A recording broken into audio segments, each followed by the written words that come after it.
What is gravity? You have no idea. Okay, next question.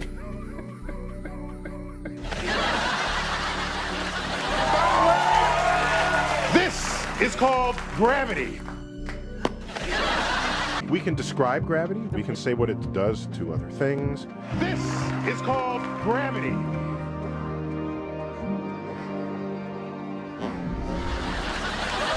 Neil, I gotta say, you're totally blowing my mind right now. That's what I do. I'm Neil deGrasse Tyson, bitch.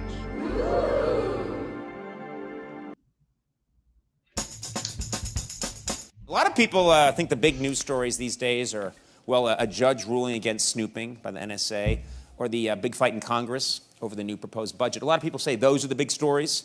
But judging by local news, and I've been looking at a lot of local news, there's an even bigger story that's sweeping the nation right now.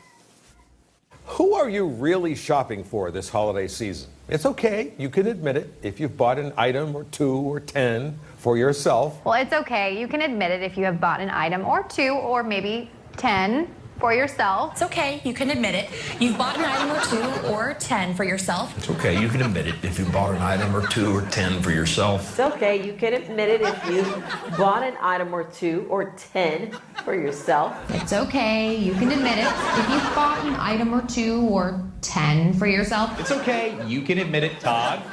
If you've bought an item or 2 or 10 for yourself. It's okay, you can admit it. If you bought an item or 2 or 10 for yourself. It's okay, you can admit it if you bought an item or 2 or maybe 10 for yourself. It's okay, you can admit it if you bought an item or 2 or 10 for yourself. It's okay, you can admit it if you bought 1 or 2 or maybe 3 or 4, maybe even 10 items for yourself. It's okay, you can admit it if you bought an item or 2 or 10 for yourself. It's okay, you can admit it if you bought an item or 2 or 10 for yourself. It's okay, you can admit it if you bought an item or 2 or 10 for yourself. It's okay, you can admit it if you bought an item or 2 or maybe 10 for yourself. It's okay, you can admit it if you bought maybe an item or 2 or 10 for yourself. Is it okay? You can admit it. If you bought an item or 2 or 3 or 10 for yourself. It's okay, you can admit it. If you bought an item or 2 or 10 for yourself. It's okay, you can admit it if you brought an item or 2 or 10 for you. It's okay, you can admit it. If you've bought an item or 2 or 10 for yourself. It's okay, you can admit it if you bought an item or 2 or 10 for yourself. It's okay, you can admit it if you bought an item or 2 or 10. Say for yourself. It's okay, admit it if you bought an item or 2 or 10 for yourself. It's okay, you can admit it if you bought yourself with 1 or 2 or 10 things for yourself, because a lot of people do it. Wow. A lot of people do it.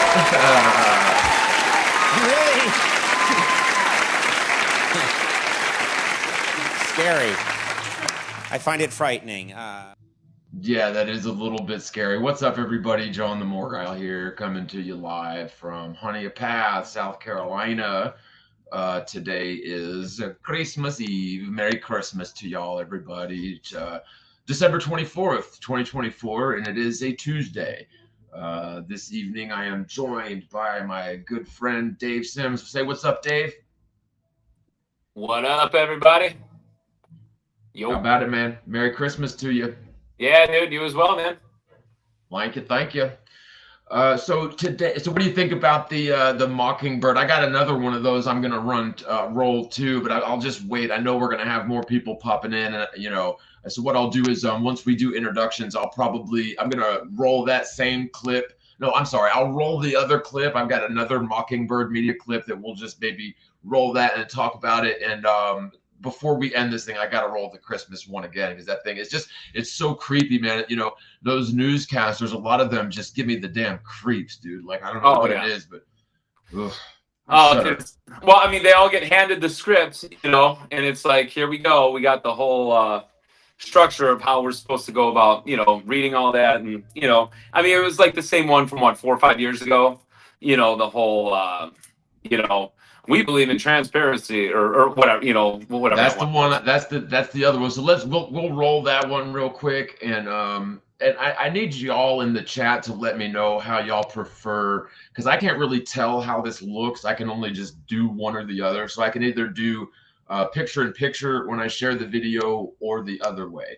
So I did it one way that first time. Now I'm going to do it a different way. So y'all just tell me one or two, like which one you like better. Okay. So here's the second way. And then that way I know, because it's really hard for me to say. All right, let's try it out. Hold on. Un momento. I got to change the layout. Oh, I got to play the video first. Okay, here we go. There it is. Hi, I'm Fox San Antonio's Jessica Headley. And I'm Ryan Wolf. Our greatest responsibility is to serve our Treasure Valley communities, The El Paso, Las Cruces communities, Eastern Iowa communities, Mid-Michigan communities. We are extremely proud of the quality, balanced journalism that CBS 4 News produces. But we are concerned about troubling and irresponsible, one-sided news stories plaguing our country. The sharing of biased and false news has become all too common on social media. More alarming, some media outlets publish these same fake stories without checking facts first. The sharing of biased and false news has become all too common on social media. More alarming, some media outlets publish these stories simply aren't true without checking facts first. Unfortunately, some members of the media use their platforms to push their own personal bias and agenda to control exactly what people think. And this is extremely dangerous to our democracy. This is extremely dangerous to our democracy. This is extremely dangerous to our democracy. This is extremely dangerous to our democracy. This is extremely dangerous to our democracy. This is extremely dangerous to our democracy. This is extremely dangerous to our democracy. This is extremely dangerous to our democracy. This is extremely dangerous to our democracy. This is extremely dangerous to our democracy. This is extremely dangerous to our democracy. This is extremely dangerous to our democracy. This is extremely dangerous to our democracy. This is extremely dangerous to our democracy. This is extremely dangerous to our democracy. This is extremely dangerous to our democracy. Yeah, damn right, man. I mean, like, I don't know what else to say other than, so there's sort of a snapshot of what you get with the Mockingbird media stunts that the likes of the CIA in the United States pull. I do have an article that I wanted to read through, but is there anything that you wanted to mention, talk about before we go into the article? Just going into a little bit of the background in terms of what, like when I say Mockingbird media, kind of what I mean. So anything you want to say before we get into the article real quick? As far as that goes, I mean, it's just the kind of stuff that us in this movement have known for a long time, that the media is totally controlled and contrived. And it's pretty clear and evident with things like that. The one that you just showed with the Conan clip, that's new to me. I never even heard that one. Oh, really? Yeah. That's from, I think it was from like 8 years ago. Oh, was it really? Okay. Yeah. And of course, that's one that, it's got the Christmas theme. And so it's definitely pertinent. But, whenever the media is unified in what they're telling us, because, you've always got the partisan thing going on with like Fox and CNN or Fox and MSNBC, where they've got the dichotomy thing going. But whenever you see them unified in something, to me, that's always a red flag that like, my guards go up, right? Yeah. And so 100%.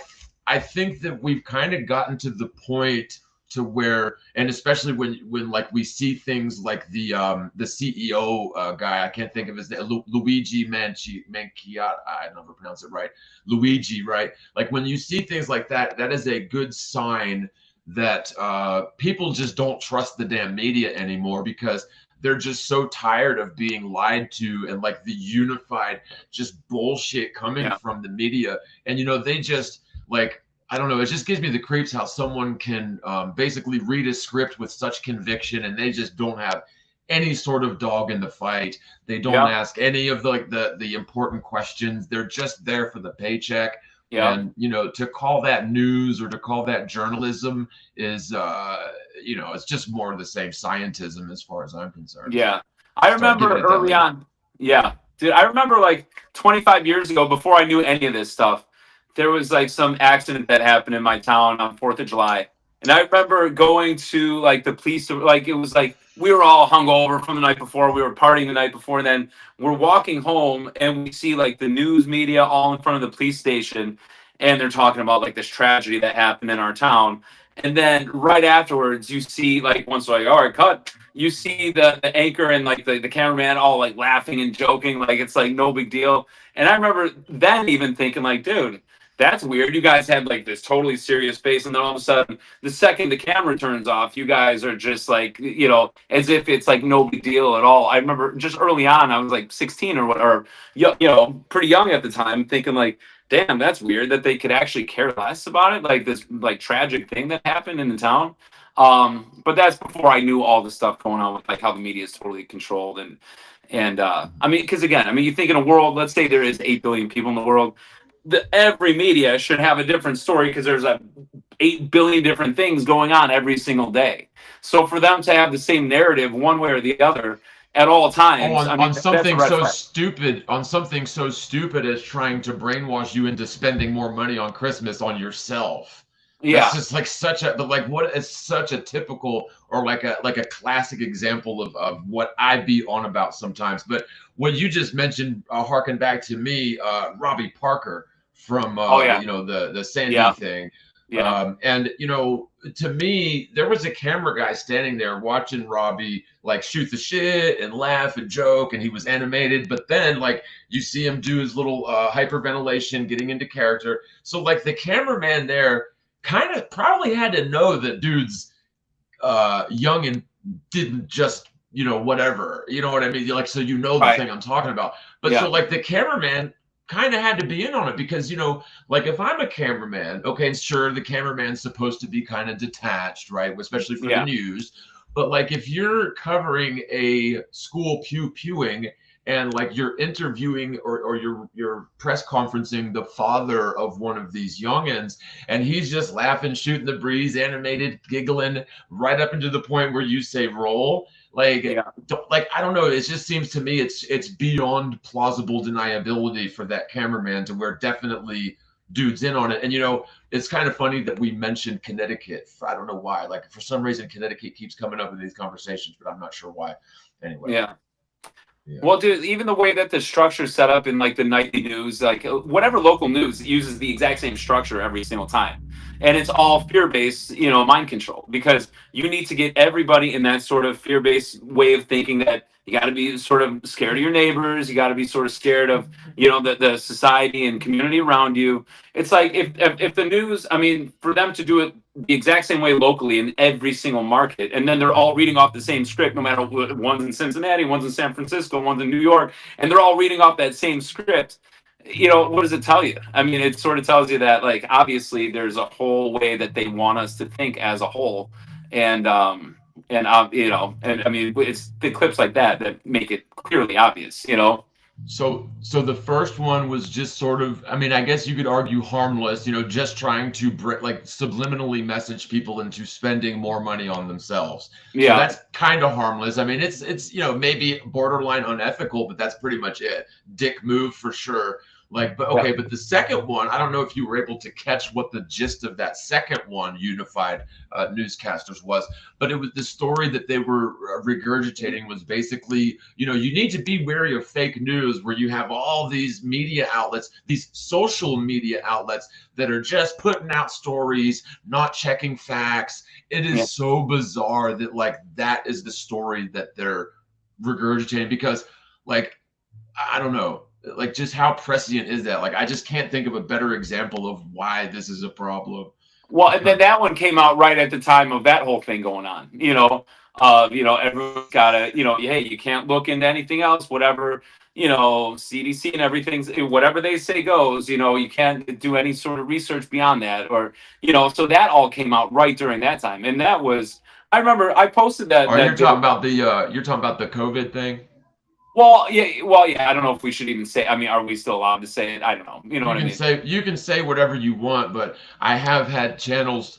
I'm sorry. I have had videos taken down and community guideline strikes for talking about like the violent things. So if you talk about the violent things, like the thing that happened in Boston, or like the thing that happened in Connecticut with the with the elementary school, if you name those specifically, it's just too, like, it's not that you're not allowed to talk about it, but YouTube can definitely like snipe your whole fucking operation down forever if they wanted to over that. But no, I think COVID's okay. Like, I think we're sort of well beyond that. But anyway, so I wasn't sure what you were talking about, but I do know now. So the second clip that we just played was during that time frame. Yeah.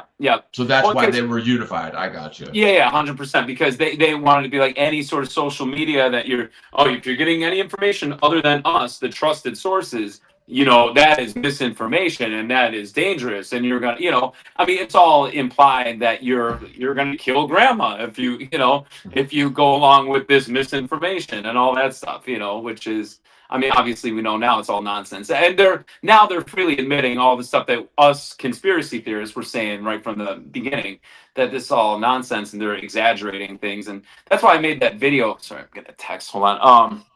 That's why I made that video early. Did you ever see that video?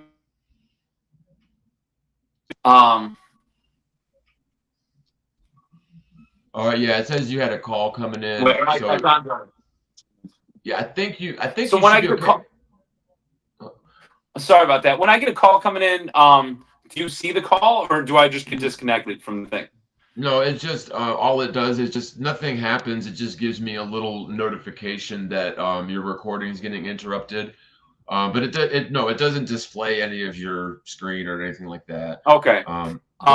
If you put yourself on Do Not Disturb, it may prevent that. Let me try to do that. Yeah, right. But dude, that's what I was saying about. Let me put on. Okay, that should be better. Yeah. When did you ever see that video that I made early on? When all that stuff was going on, where I did the 8,000 pennies representing the world population. I think, I believe so. I remember you sent me that. It's been a while, but so refresh me, man. It's been a while. Well, during all that time, that's when dude, I keep getting text messages. Dude, so because I just wanted to put the numbers in perspective, because the way the media was running with this at that time was like, 25 more dead here. This, 58 people, in this town due to that whole, I'm used to saying the C thing because I don't like saying it because the video was taken down back then. But again, like I'm saying all that stuff, when you would just try to put the numbers in perspective, and say, like, in a world of 8 billion people, there's 150 million people that die every single day. There's it was or 150 million, was it every day? So I mean, yeah, dude, it was pretty insane. So I did a video that had I went to the bank, I got 8,000 pennies, each penny representing a person, and I showed what the actual death rate was based on a visual for people to see. And then stating, okay, now we're closing down society because of this, and that, because of these few pennies, right, with the average age being 82 or, whatever it was. I mean, the whole thing was just nuts. Well, to me, I think that really the only thing that I needed to see to know that it was like definitely a scam was the fact that the federal government was offering big cash incentives. Wait, it was 150,000 people. I said 150 million. I meant 150,000 people. That, okay. I knew I was dead. Okay. No worries. Yeah. Sorry, go on. Yeah, my bad. No worries. Fuck. I have no idea what I was talking about now. What was I saying? You were just saying, dude, the misinformation.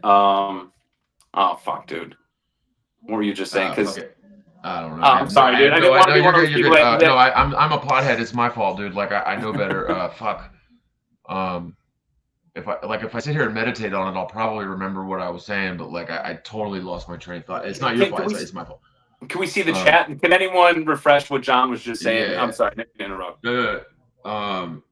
No, like seriously, I need to like write down notes, because if I lose my train of thought, it's like so bad for me. Anyway, oh yeah, so Robbie Parker. No, fuck it. That was something I already said.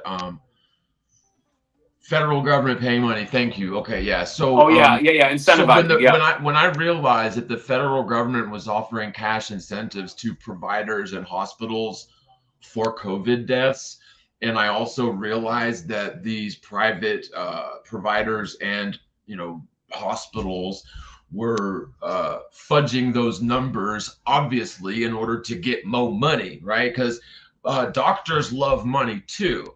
Okay, so just to kind of give an analogy that is just such a perfect applicable analogy, and it's really not even an analogy, it's just another example of sort of the same thing. Okay, so years ago when I first started doing freelance work, working from home, doing professional services, like my really first big client was a company that was offering electronic health records solutions to private medical practices in Connecticut, no less.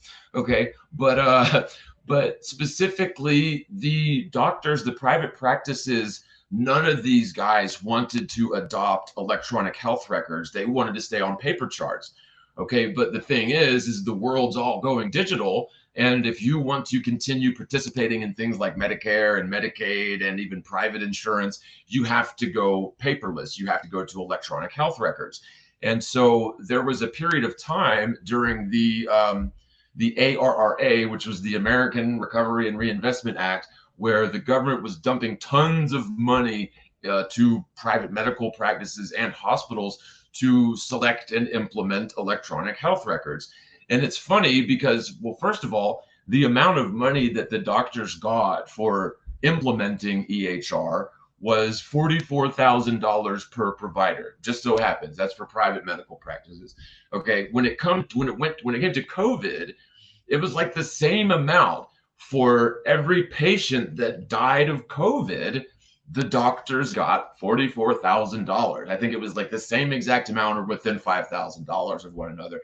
So, if $44,000 was enough to convince a medical provider that vehemently did not want to adopt EHR because they felt that it was a breach of doctor-patient confidentiality, it was just all kinds of reasons, like valid reasons why they didn't want to implement it.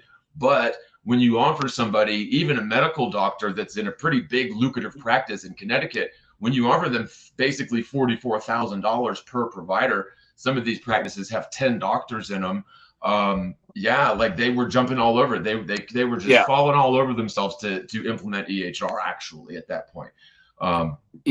So, well, that's the thing is though, like, okay, so this is a little bit more insidious. So like basically I'm not accusing doctors of killing patients. I'm saying that the doctors were taking people that may or may not have had COVID that died anyway, and they were just ticking the box that, hey, maybe they had COVID and getting that check. And so that was one of the big reasons, one of the primary reasons that the numbers were so inflated or even basically whole cloth fabricated, because the doctors had a big cash incentive to check that box. I mean, be honest. Would you check a box for $44,000 every time you check that motherfucker? Right. I kind of think I probably would, dude. Like, I'm no doctor, though, so I don't have the sort of integrity that medical doctors definitely have. Right. Yep. Right. Well, that's the whole thing, because it wasn't just because everyone's like, man, you think all these doctors are that corrupt and this and that. I'm like, okay, well, there are a bunch that are corrupt for sure. But number two, it's built into the system. They believe in that system. They believe in allopathic treatments and things like that. So it's like, to them, it's almost like they're doing good. And because when your paycheck is dependent on you thinking a certain way, you tend to think that way, and it's not something where you feel, where I think most of them did not intentionally know they were killing people. But I think there were a handful that actually did. And I think the more it went on, the more even the ones that were totally ignorant to the whole thing caught on, like, wait a minute, maybe giving them remdesivir and hooking them up to a ventilator isn't actually doing good. It's actually killing them, Well, and to your point, I think you're 100% right. I think that there definitely, or at least probably, were at least some percentage of doctors that were proactively making sure that their patients did die. Because so I think my point was kind of lost. But so here was the big point that I wanted to make with bringing up the whole thing about the EHR, the ARRA thing with the 44 grand. Okay, first of all, in order to select and implement EHR is a big old pain in the ass for the practice. I mean, it is a big commitment. It's a very expensive thing. It's like basically marrying your practice, your medical practice, with a software company, right? And so, but like that was $44,000 incentive per provider. Okay, one-time deal per provider. And then there were future incentives later on that they could qualify for down the road for other, like more complicated implementation metrics of EHR. Okay. But the thing is, though, when we're talking about the COVID thing, we're not talking about $44,000 per provider, one-time deal. We're talking about $44,000 every time they check that box. And so I think, it's far more likely, and obviously so, that the fraud in the COVID thing was the doctors taking advantage of that cash, and probably not so much doctors like ensuring that their patients died. But, when we see stories like Rob Skiba, it makes you wonder about all kinds of things. Yeah. Well, I remember during that time, my grandma was 97 at the time, and because she had the symptoms, she was coughing and all that stuff. And we took her to the hospital because at a certain point, I'm like, okay, we got to take her. And they wanted to hook her up to one of those ventilators right off the bat. And I fought tooth and nail to get her out of there because I'm like, I saw what was going on. And I'm like, I'm not going to have her go in here and do that. And I had to fight to get her out. And I did get her out. And but then she had these at-home doctors coming to her house. And it was the same kind of guys like, you're responsible for, there's blood on your hands. I mean, the stuff that they were saying was like insane. I'm like, blood on my hands just because I didn't want to go with hooking her up on a ventilator and, and giving her this drug that we know is actually, that kills the majority of people that's put on it. I'm like, no, I'm not doing that. And then he would prescribe her these suppressants for her, like these things that would support these antibiotics, but would suppress her breathing. I'm like, we're not putting her on something that's going to suppress her breathing when she's already having a hard time breathing. Long story short, we never put her on any of that stuff. She just had her 100th birthday last month, and I got her out of that because I'm like, dude, I'm not going to go along with your fear tactics. But this is where I think a lot of these doctors actually believe the bullshit. Yeah, who knows? I mean, it's hard to go get in the minds of any of these people, but I think a lot of them thought, because they're watching the nightly news every night, and the news is scaring them too, because they're, fallible beings, humans as well. But here's the difference that a lot of people don't understand about doctors. And sure, to your point, absolutely, yes, they are definitely swayed by the media. I mean, to different degrees, and not all of them the same. Well, not only swayed by the media, but they're swayed by their whole industry. Their whole industry is based on pharmaceuticals. Right. That's what I was saying. I mean, doctors get dictates from the federal government, from the top down, that they must adhere to and keep their receipts too. And so, like, they can't really operate outside of that. Doctors really don't have a lot of latitude when it comes to your health.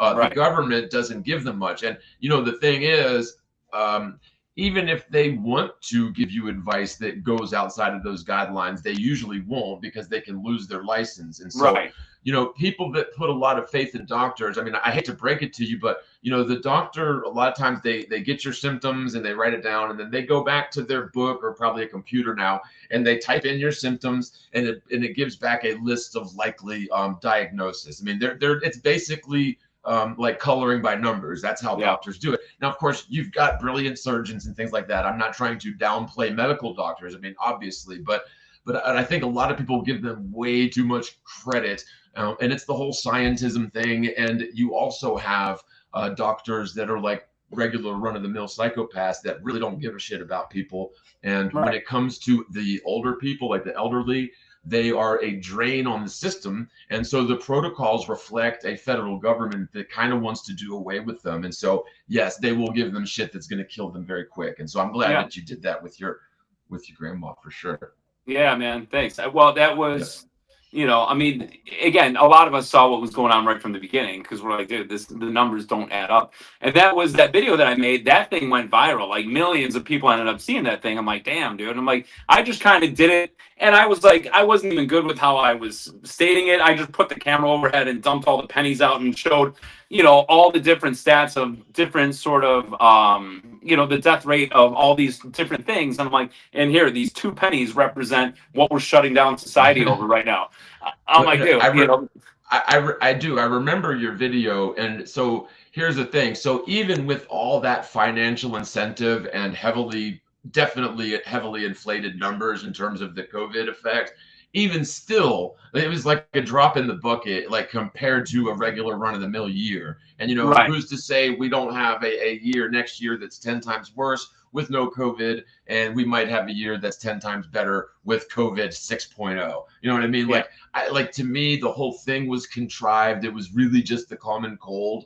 The narrative at first was COVID was novel. It was this new thing, and everybody's like, oh my God, it's a new virus. But like if you go to a 1980s PDR, physician's desk reference, COVID's in there, and it looks just like the picture you was seeing on the news. Right. So like, you know, this idea that it's novel, you know, that is the thing about viruses, is they are constantly changing the protein coding on the outer cell wall. So like your immunity has to change in order to fight it. Like that's how I understand that it's always a novel COVID. Like COVID is always novel because it's constantly like mutating. Yeah, a novel coronavirus, not a COVID, a coronavirus. Well, yeah, coronavirus, right? Right. Okay, right. So yes, okay. So my semantics were off a bit, but thank you. Yeah, you're right. Absolutely. Yeah, geez, John. Yeah, you really screwed that one up. Well, no, it's true, because see, if you misspeak on one word, then like later on, people debunk you because you have no clue what you're talking about on anything else because of fucking semantics, right? Well, dude, I'm waiting to hear when I said 150 million and I meant 150,000 earlier. Oh, dude, like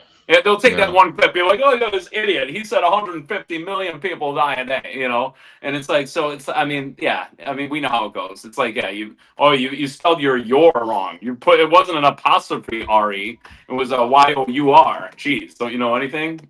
You know, that whole thing. Yeah, well, see, me personally, I am very anal about punctuation and grammar and phonics and stuff, but I don't like judge people based on that, really. But people do, like, if you make a mistake on grammar, like, people do judge you, and I'm usually pretty good about that sort of thing, and I fucking make mistakes all the time. Like, it's not like, I don't see why people are so anal about that sort of thing. But again, it's people, it's a psychological trick. It's a way of like dismissing the whole point and missing the essence of what's being said, so they could just deflect away from it and just be like, oh, look, you spelled that wrong, so I'm gonna miss your entire point completely, so we don't even have to focus on your point, you know? Really, in my opinion, the whole medical thing is just a big scam. It goes far beyond COVID. And just a sort of an anecdotal example, October 10th, 2014, I was hit by a car, my motorcycle. Ambulance took me to the hospital, and they left me in the hallway for about 5 hours. Nobody tended to me. I finally asked a nurse if I was ever going to see a doctor because I was hit by a car. Never did get a room. A doctor came and saw me for about 30 seconds, wrote me a prescription for pain meds, and then sent me off on my way. Now, about a year or two later, I got an insurance settlement from the guy that hit me's insurance, and it was a $25,000 settlement, which ain't a lot, but it seemed like a lot to me. Although the ambulance got like 15 or 16,000, the lawyer got like 8,000, a third, whatever a third of 25 is. And I wound up getting about 3,500, you know, after the hospital and the ambulance, and, and the lawyer got everything. So, like, you know, and I was the one that was hit by a car. Now, if this would have happened to me in like Florida, or like, I don't know, if I would have had more time to like battle it out in court with the insurance company, I probably could have got like $250,000, because the dude like physically hit me with his car. But, you know, I'm just a normal person, so if I get hit by a car, it knocks me out of commission. My whole life is in arrears now. And it fucked me up, you know, bad. It wasn't just the physical aspect of the accident. Like, there's repercussions that are, you know, echoing, right? Yeah. Dude, the system's fucked. Right. Yeah. And, you know, so like the whole thing with COVID is kind of more of the same, but to me, it was really a demonstration of how this sort of maybe a rogue element above the federal government has the capacity and the power to basically on a whim shut everything down. And like the fact that the American people didn't revolt in that, and like we allowed them to take preachers to jail for having Sunday service because it violated COVID laws. The fact that we didn't revolt because of that, I lost a lot of faith in the American people because of that. But I think we are seeing some redemption when it comes to the likes of Luigi, man. Not that I agree with violence or murder or anything, but I think that it is a very sensible move for the American people to get behind people like that, because of the fact that the insurance companies have been doing this to us and our family members and our loved ones for a long time. I mean, I know a lot of people that have died as a direct result of not being able to afford the best treatments. At least that's the way that their families see it. So. Yeah. I don't know a whole lot about the story. I mean, I know anytime that the media is all pushing something at the same time, to me, that's it. Like we talked about earlier, that's an instant red flag. And I know this guy is all over all the media, which again, to me is like, okay, well, what's the underlying narrative then? Because, I've got a theory. You want to hear it? Sure. Yeah. It's pretty far out, but if I was the guy, Brian, the victim, if I wanted to fake my death, that's how I would do it. It would be something. It would be a huge public spectacle. I gotcha. Because see, that Brian dude was facing a lot of heat with like a lot of legal stuff and a lot of. I mean, I'm sure he was probably getting all kinds of threats. Dude was the head of a big evil insurance conglomerate that's just been screwing their customers left and right for decades. And their customers don't really have a choice. Like there is no choice. They're kind of stuck with this company, and the company has realized that they can basically just do whatever the hell they want and they can get away with it because they kind of have the government and the lawmakers in their back pocket. Not kind of, they fully do. So but if the guy wanted to fake his death, that would be how he could get away with it publicly. Well, I was going to say, okay, but if he's going to publicly fake his death, all right, that's one thing. But for all of the media to get behind it, that's where I'm like, okay, there's got to be some other motivating factor why all the media is talking about this all at the same time. And I think again, I don't know a whole lot about the whole thing, but it sort of fits in, like the whole Joker narrative, like the movie, The Joker, how it's sort of like, we're all rooting for the guy that ends up like we see like society sort of screwed him over, and look at, he took it out on all these corporate assholes and this and that, and they had it coming sort of thing. I think it's a way of bringing in some sort of chaos into society and making it socially acceptable in some ways.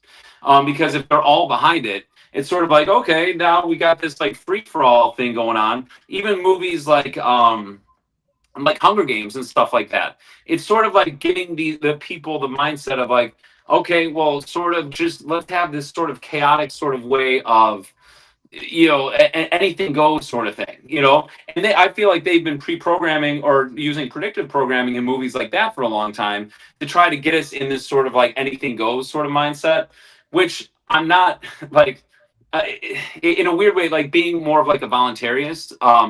I would say it's good to get more government out of our lives, but you don't want to do it at the expense of having a society where everything is just a total free-for-all chaotic mess. And I know a lot of times they try to conflate the two. They try to conflate, anarchism or, being, a voluntarist with chaos. And the two are two totally different things, if you ask me. But they're trying to promote the chaos side of it through stories like this. That's my theory, at least at this point. I mean, I agree. I think that the best revolutions are definitely nonviolent revolutions. So again, I don't agree with violence, but here's the thing though. So like, I guess it was during the George Bush era, one of the George Bush eras, that there was like a Supreme Court case that basically decided that corporations have the same human rights basically as people in certain capacities, right? And so corporations, unfortunately, can't do things like do time in prison, right? So if a corporation goes rogue and runs amok, yeah, sure, maybe you can fire their CEOs and maybe the shareholders will take a hit, but the corporation's not going to jail. And so like they've been getting away with a lot of things here lately that just there is no justice for.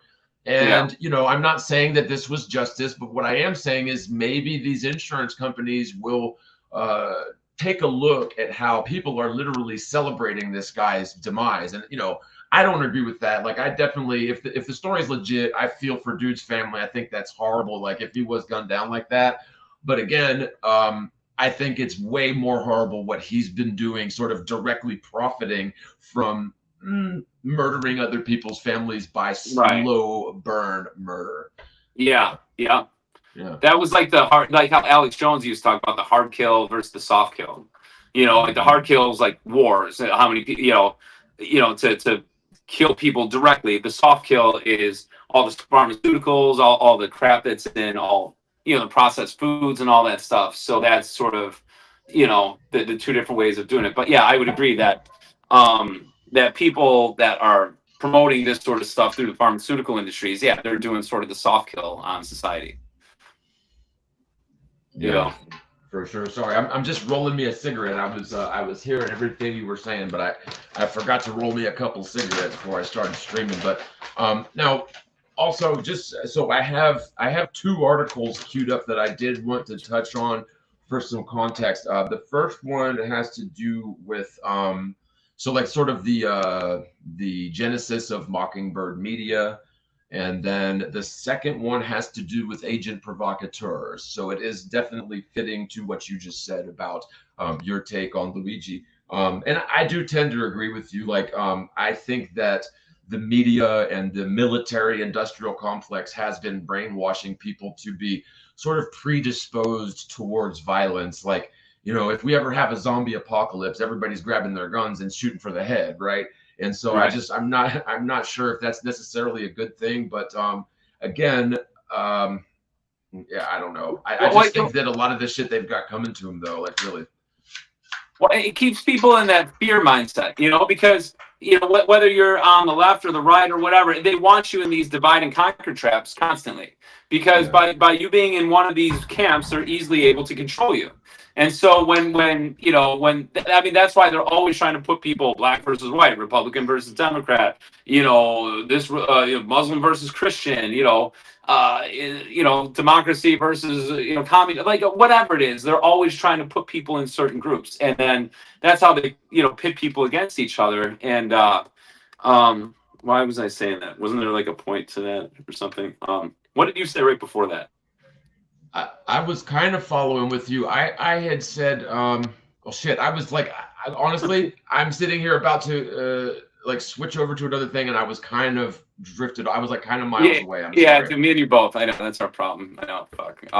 But anyways, I mean, I think that's like the whole point with a lot of this is that the media uses any sort of story to end up putting people in camps. Oh, this is the point that I was going to say is that you know, because a lot of times people think like the alternative media, like, oh, I get my media from the, you know, from X or Twitter or whatever. I'm getting the real media, you know, and I'm like, dude, whatever it is now, to me, that's control media too. So you got the mainstream control media, you got the back end media, which people are saying is the underground media, but that's just as controlled too. And one's coming from the left, one's coming from the right, but either way, it's putting you in these groups. And I mean, obviously, we know like the left is totally insane, but to me, the right is equally controlled and contrived as well. You know, that's why I feel like if we get away from all that whole way of thinking and sort of just have a, you know, a sort of mindset of like us just working together or doing the best that you can for society and stop focusing on all these outward things, that's when things actually change. And this is why they want us to keep thinking in this outward sort of way. Like, oh man, did you see what that guy did, this guy? Because none of it then focuses on you doing the best for your society to better it yourself. Because when you know, it all, literally everything starts with you. And if you can't make the change to better things, you shouldn't expect anybody else to do it. Yeah, no, indeed. Hey, real quick, not to change subject real fast, but did you know this, that there was a president that sat and ran and won and was sitting as president for 4 terms consecutively. Did you know that? No. Dude, is this a Mandela effect? Because honestly, right before the stream, like 5 minutes before you popped on, I was like going Are they online talking doing some FDR? research. Yeah, Was it FDR. Yeah. Okay. What did he 4 consecutive terms? I know, Yeah, like 4 consecutive. Dude, I honestly thought that had never happened. I went through my entire life thinking that president gets 2 terms, that's it. But no, like 5 minutes before this stream, I was reading through online and I thought it was an AI hallucination. But I found it on Wikipedia, so it must be true. At least in terms of it is a true representation of the mainstream actual narrative, right? So am I tripping here, dude, or what is sorry to just throw that at you, but I mean, by you saying that, it did sound weird to me at first until I thought FDR, because I remember during the Great Deal, or what was the whole the big new gay shit or whatever. Yeah, whatever. So I remember hearing that. Yeah, they extended his presidency. 4 terms sounds very. If that doesn't sound right to me, that does seem like the Mandela effect, if you ask me. Honestly, dude, like that is so weird to me. So like I guess I can pull up the article, but okay. So let me real quick. I'm gonna read through the first article I got here, which is the one about Mockingbird Media's genesis, basically. But before I do that, I'm going to run the "It's Okay, You Can Admit It" clip again for anybody that missed it at the beginning, because it's just so damn creepy and so damn good for what we're talking about. So I'll roll that, read the thing, and you can stop me anytime while I'm reading if you want to comment. So it's okay, you can admit it. A lot of people think the big news stories these days are, well, a judge ruling against snooping by the NSA, or the big fight in Congress over the new proposed budget. A lot of people say those are the big stories. But judging by local news, and I've been looking at a lot of local news, there's an even bigger story that's sweeping the nation right now. Who are you really shopping for this holiday season? It's okay, you can admit it if you've bought an item or 2 or 10 for yourself. Well, it's okay. You can admit it if you have bought an item or 2 or maybe 10 for yourself. It's okay, you can admit it. You've bought an item or 2 or 10 for yourself. It's okay, you can admit it if you bought an item or 2 or 10 for yourself. It's okay, you can admit it if you bought an item or 2 or 10 for yourself. It's okay. You can admit it if you've bought an item or 2 or 10 for yourself. It's okay, you can admit it, Todd. If you've bought an item or 2 or 10 for yourself. It's okay, you can admit it. If you bought an item or 2 or 10 for yourself. It's okay, you can admit it. If you bought an item or 2 or maybe 10 for yourself. It's okay, you can admit it. If you bought an item or 2 or 10 for yourself. It's okay, you can admit it if you bought 1 or 2 or maybe 3 or 4, maybe even 10 items for yourself. It's okay, you can admit it if you bought an item or 2 or 10 for yourself. It's okay, you can admit it if you bought an item or 2 or 10 for yourself. It's okay, you can admit it if you bought an item or 2 or 10 for yourself. It's okay, you can admit it if you bought an item or 2 or maybe 10 for yourself. It's okay, you can admit it if you bought maybe an item or 2 or 10 for yourself. Is it okay? You can admit it. If you bought an item or 2 or 3 or 10 for yourself. It's okay, you can admit it. If you bought an item or 2 or 10 for yourself. It's okay, you can admit it if you brought an item or 2 or 10 for you. It's okay. For you. If you bought an item or 2 I love that one. Hold on. Okay, you can admit it. I'm sorry. I had to pause. I love that one where they do the Passover, where she starts the sentence and he finishes. She's like, it's okay. You can admit it if you've bought an item or 2. I am so sorry, dude, but I got to see that one again. That is so bizarre. Here we go. So like, wow. It's okay. You can admit it if you brought an item or 2 or 10 for you. It's okay. You can admit it. If you've bought an item or 2 It's okay. You can admit it if you bought an item or 2 or 10 for yourself. It's okay. You can admit it if you bought an item or 2 or 10. Say for yourself. It's okay. Admit it if you bought an item or 2 or 10 for yourself. It's okay. You can admit it if you bought yourself 1 or 2 or 10 things for yourself, because a lot of people do it. You know, that should be the justification for pretty much anything that you're trying to convince someone to do. Just say a lot of people do it. You know what I mean? So like pineapple on pizza, man. A lot of people do it. Yeah, I don't know why. All right, let me so I guess what I'll do is I'm gonna roll without any sound, just a couple of clips. These are actually Dave's original videos in the background here that I'll just sort of roll without any sound as I read this article. So this isn't pertaining to the article, but this is just something that Dave did while I read. Okay. Anyway, where's me first article? Okay. So this is from oh, fuck me. I just closed the article. Hold on. Sorry. There it is. Okay, cool. Okay, so let's find out more about Operation Mockingbird. What do you say, folks? Okay. Excuse me. All right. Operation Mockingbird is the name given to the United States CIA agencies involved in the manipulation of the news published in the United States and across the world. Today, we can identify this kind of manipulation as fake news.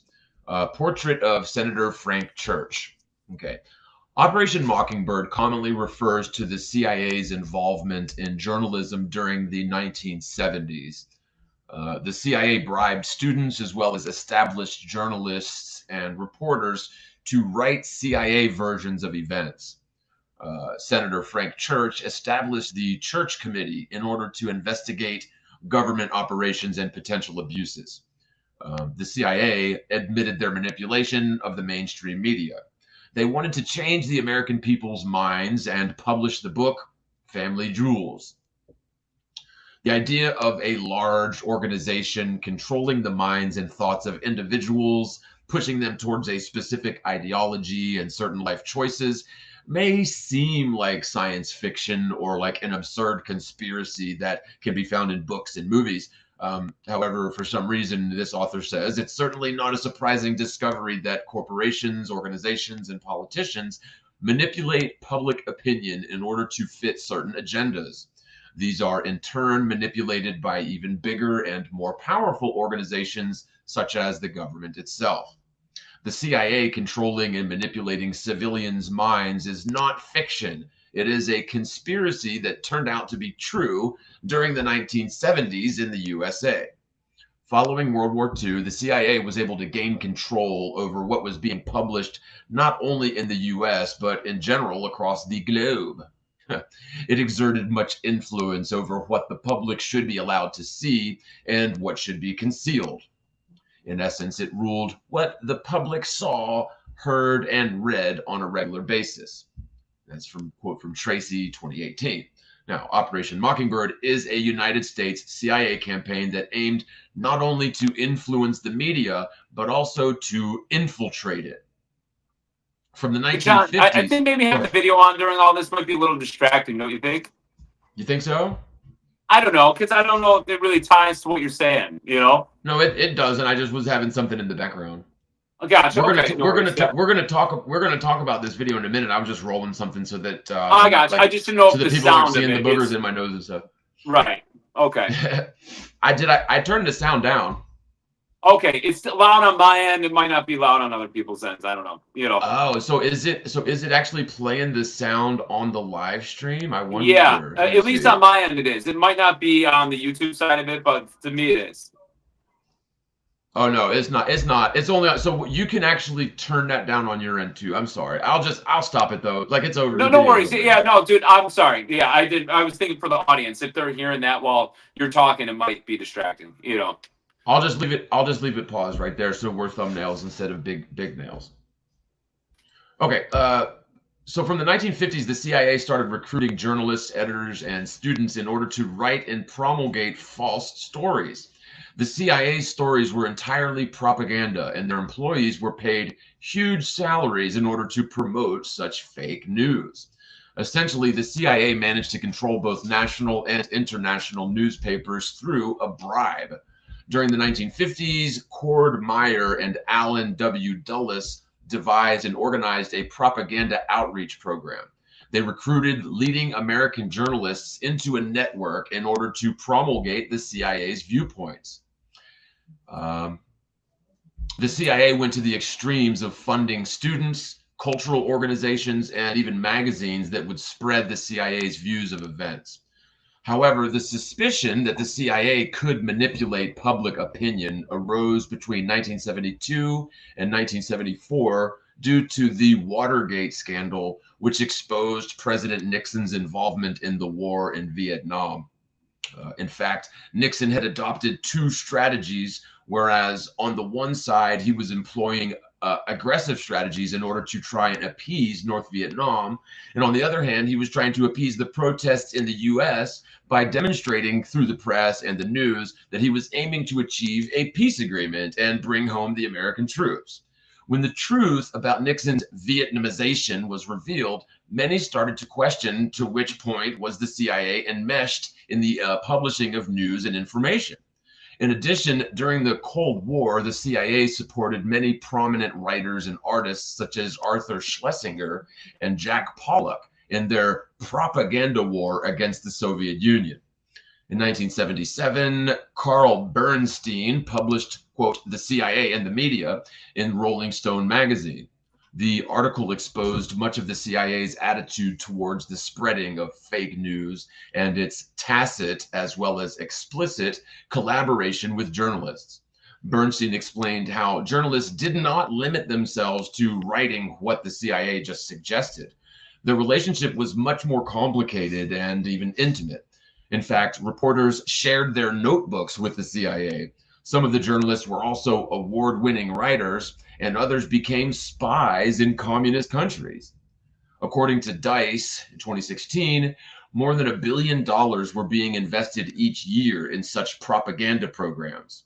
The CIA's writers were generously retributed, and there were no limits on how much they could receive from the CIA. Sometimes they were paid more than $500,000 to spread the information required by the CIA.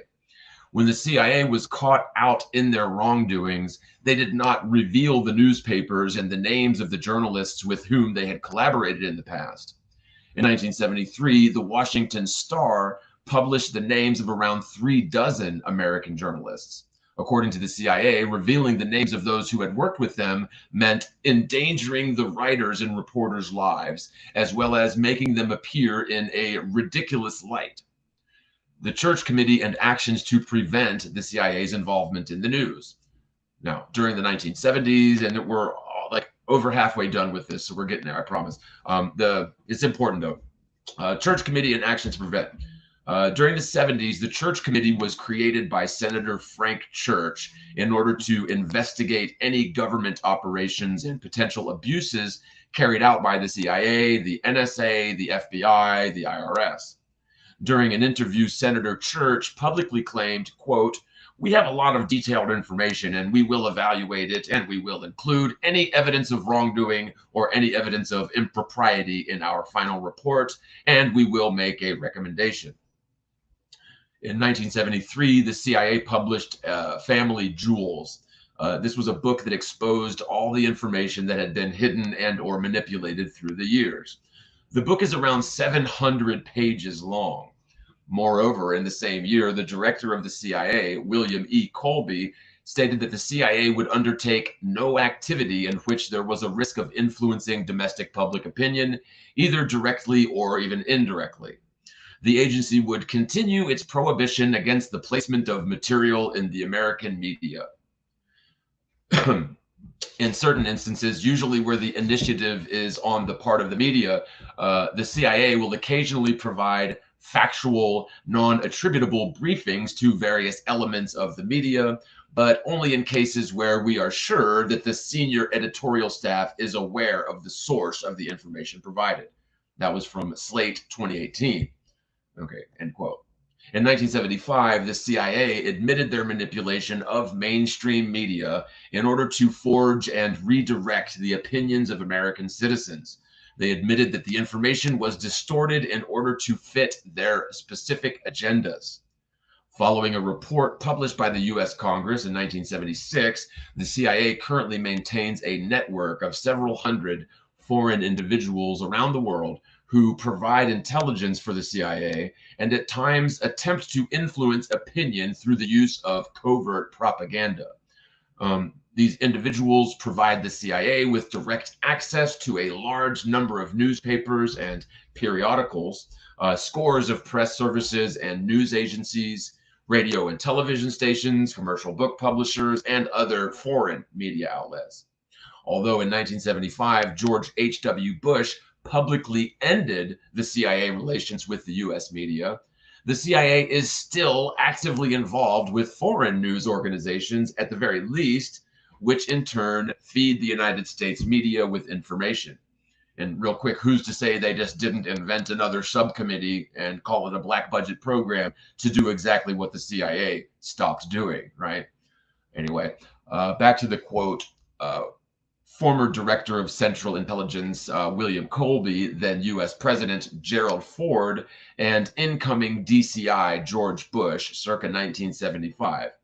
Bush established that the CIA will not enter into any paid or contractual relationships with any full-time or part-time news correspondent accredited by any United States news service, newspaper, periodical, radio, or television network or station. So we are almost done here. Just a couple more paragraphs and we're done. So although in 1976, Colby claimed that the CIA had broken all relations and ties with journalists in 1973, this is very hard to believe. Moreover, he stated that he didn't see any harm in purchasing information from part-time correspondents who sell their information to news organizations in the country. According to Herrick in 1976, a general suspicion took over the capital city. All conservative journalists and former CIA employees that had rapidly achieved recognition within the news world were regarded with mistrust. The same year, Senator Church published in his report that the CIA had a strong network composed of several hundred foreign individuals around the world. Okay. So that's pretty much the essence of it. There is a couple more little things, but you know, so when we say Mockingbird Media, you know, that sort of thing, I don't think, you know, started in the 70s, and it certainly didn't end in the 70s, right? So there's that. Are you still with me, Dave, or did I lose you, man? Might have lost Dave. No, hey, John, I'm here. I had to do something real quick, okay? Okay, no worries, man. Just whenever you're back, whenever you're back, just pop your camera on. No worries, man. There we go. Pop what on? All right. Your camera. All right. All right. Yeah, okay. I'll be on in a sec. Hold on. Okay. So real quick, let me just check in with y'all crazy people in the chat. What's up, Maria Walker? Worked for a private practice like 10 years ago, and he was fighting the paperless insurance process. He was pissed and woke me up to the Connecticut incident too. Wow. Like, I think there's a huge lag for when I'm getting these comments. I'm not sure.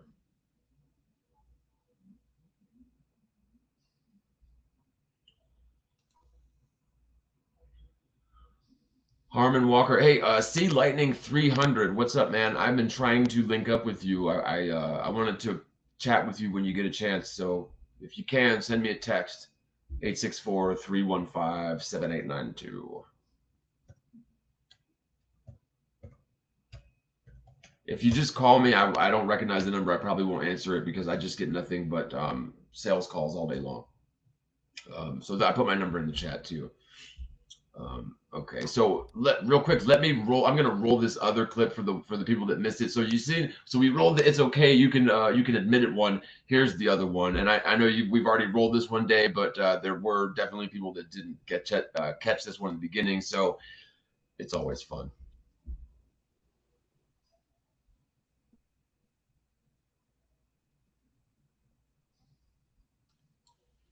Las Cruces communities, Eastern Iowa communities, Mid-Michigan communities.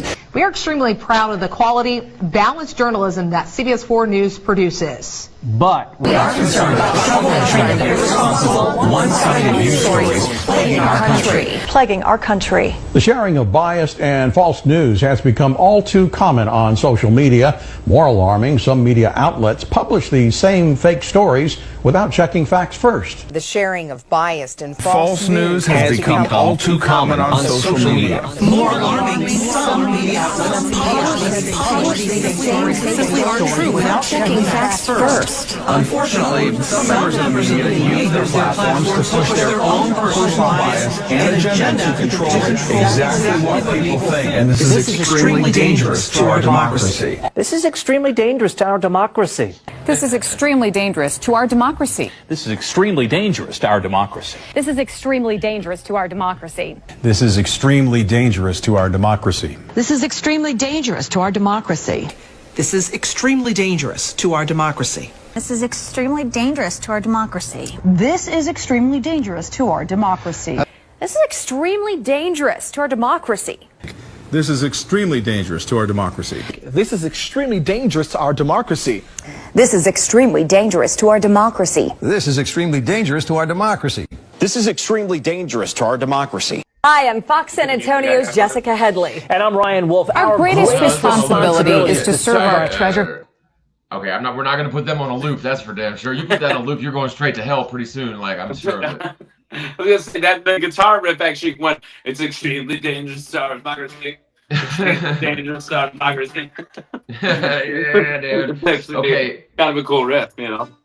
Okay, so let's we're gonna change gears a little bit. So okay, you had sent me a link earlier today. You had done like a hangout or like a panel discussion with a few people that so basically you were discussing your experience with a particular high profile flat earther. I'm not going to mention any names, but I want you to tell your story, and if we need to reference the conversation, then I've got the receipts on that. But the reason, and I'm not trying to put you on the spot, but so just a little bit of background.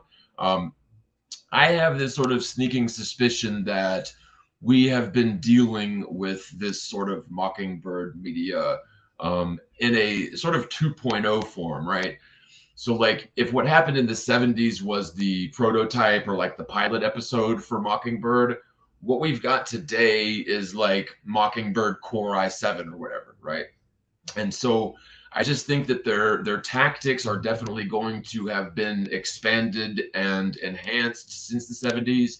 So they're going to do more. They're going to be more like sly about what they're doing.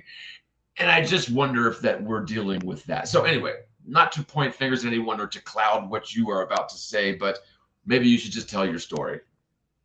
Well, I think it sort of goes back to what we were just saying earlier, that even, okay, because there's the mainstream news and now there's the secondary news, which is YouTube and X and Twitter and all, whatever it is, you know, and that's being presented as like alternative, which is actually, I think, highly contrived, and it's sort of taken over.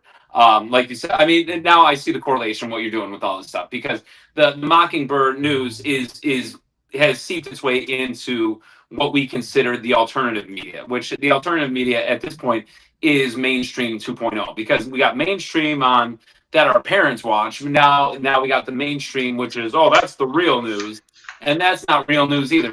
Everything is infiltrated. And I mean, the people that control this kind of stuff, they know this kind of thing, and they know where things are heading, and they weave their way into it, and they do it in a way that's very insidious, you know, in a way that's sort of done without people even realizing that it's happening, because it's very subtle and it pushes you a certain way and this and that.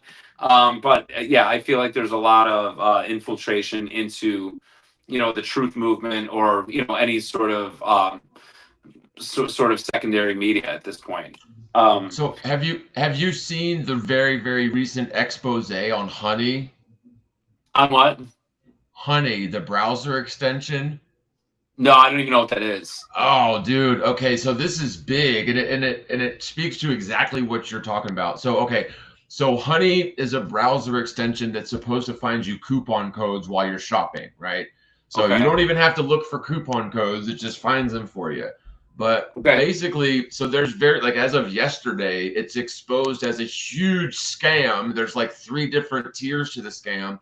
But basically, they're just the part that coincides with what you're saying is, so they're just paying a bunch of money to these big name influencers to like read a script and to suggest that you install Honey. And then so there's a bunch of money involved. So like Honey, which was owned by PayPal, they were not only stealing the commissions from the influencers, but they were like, you got to see this. I'll probably do a response to it, like not today, but it speaks to exactly what you're saying, where now we're seeing these sort of corporate scams coming to fruition in the alternative media space. Right. Yeah, well, exactly. I mean, that's to me, it's so obvious at this point, you know. So when people are trying to say, "Oh, you know, I get the real media," I'm like, dude, you get some sort of, you get another form of that fear tactic. You know, you get another form of that, you know, that programming that you're unaware of. That it's pushing you to get you away from doing what you're meant to do in this life. Is what it comes down to. I think like they're trying to basically take us away from being connected to God. They're trying to take us away from actually living a life that we, you know, that what we're meant here. Everyone is here for a purpose. And if we start just playing into these fear tactics all the time, and I'm going to expose this, I'm going to expose that. It's like, dude, all of a sudden now you're not doing what you're supposed to be doing. It's weird. I just watched the movie Groundhog Day. You've seen Groundhog Day before, right? Yes. But dude, to me, I just watched it last night again for the first time in a while. And dude, to me, that movie sums up life, you know, because it's like, it's how he is stuck in that loop. He's stuck in that loop over and over, which reminds me of being stuck in the loop of, oh, what sort of fear are you going to be, you know, putting yourself into today, that hamster wheel. How he ends up getting out of it is by bettering himself and bettering the people around him. And I think there's so much truth in that movie on how to actually live your life and how to actually do good in the world. And what happens when he finally does all the good and all the stuff that he did in the movie is that he ends up getting to go to the next day. So it's like moving on to the next level, you know. I mean, I think there's some correlation with what we're saying with that on some level. But I just so happened to see that last night. That's why I brought it up. Okay. Well, you know, I think another thing is that the deep-pocketed Mockingbird sort of media is they've been funding the Feast of Nonsense for a very long time. And when I say the Feast of Nonsense, I'm talking about everything from like maybe Ancient Aliens to a lot of the stuff that Billy Carson. Are you familiar with Billy Carson? No, yeah, I don't know who. I know you mentioned earlier through text with us, but no, I don't know who that is. Okay, you probably don't know who he is, but I'm sure if you spend any time like watching videos, you've seen clips of the guy. He's the guy that talks. He's a black guy. He talks about the Emerald Tablets of Thoth. He talks about like he's the foremost expert on ancient languages and tablets and things. Okay, and, that sounds familiar. Yeah. Okay, you trust me. You know who you've seen him. Once you see it, you'll know who he is. Well, recently, within the last couple of weeks, he did kind of sort of an impromptu debate with this dude named Wes Huff. Now, Wes Huff is a great debater and a brilliant, academician or whatever, knows his stuff, and he's also a Bible-believing Christian. And he basically handed Billy Carson his ass on a platter during this impromptu debate. And before the thing was released, Billy Carson was like trying to serve them with cease and desist orders and threatening them not to publish it. They went ahead and published it anyway, and he started threatening to sue them. He put out this big 3-hour response where like he's just making a total fool of himself.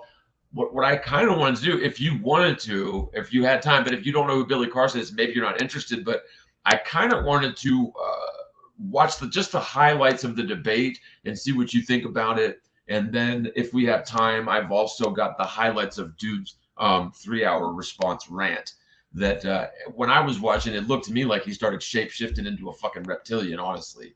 But, I don't know. Yeah. What do you think, man? Can we start? Yeah, we could start it. I don't know. I might have to hop off for a little bit, even if you stay on, and then I can hop back on. You know what I mean? Yeah. Was there anything else you want to talk about before we go to that? I mean, I just feel in context. I know what you were trying to show some of the videos of mine earlier. I just feel like the context needs to be there first, and I don't feel like we're really talking about that kind of stuff right now currently. I mean, again, so let's I got you. So let's put it this way, and if you want to go there, we'll go there. If not, we'll do the other thing. Okay, so the final experiment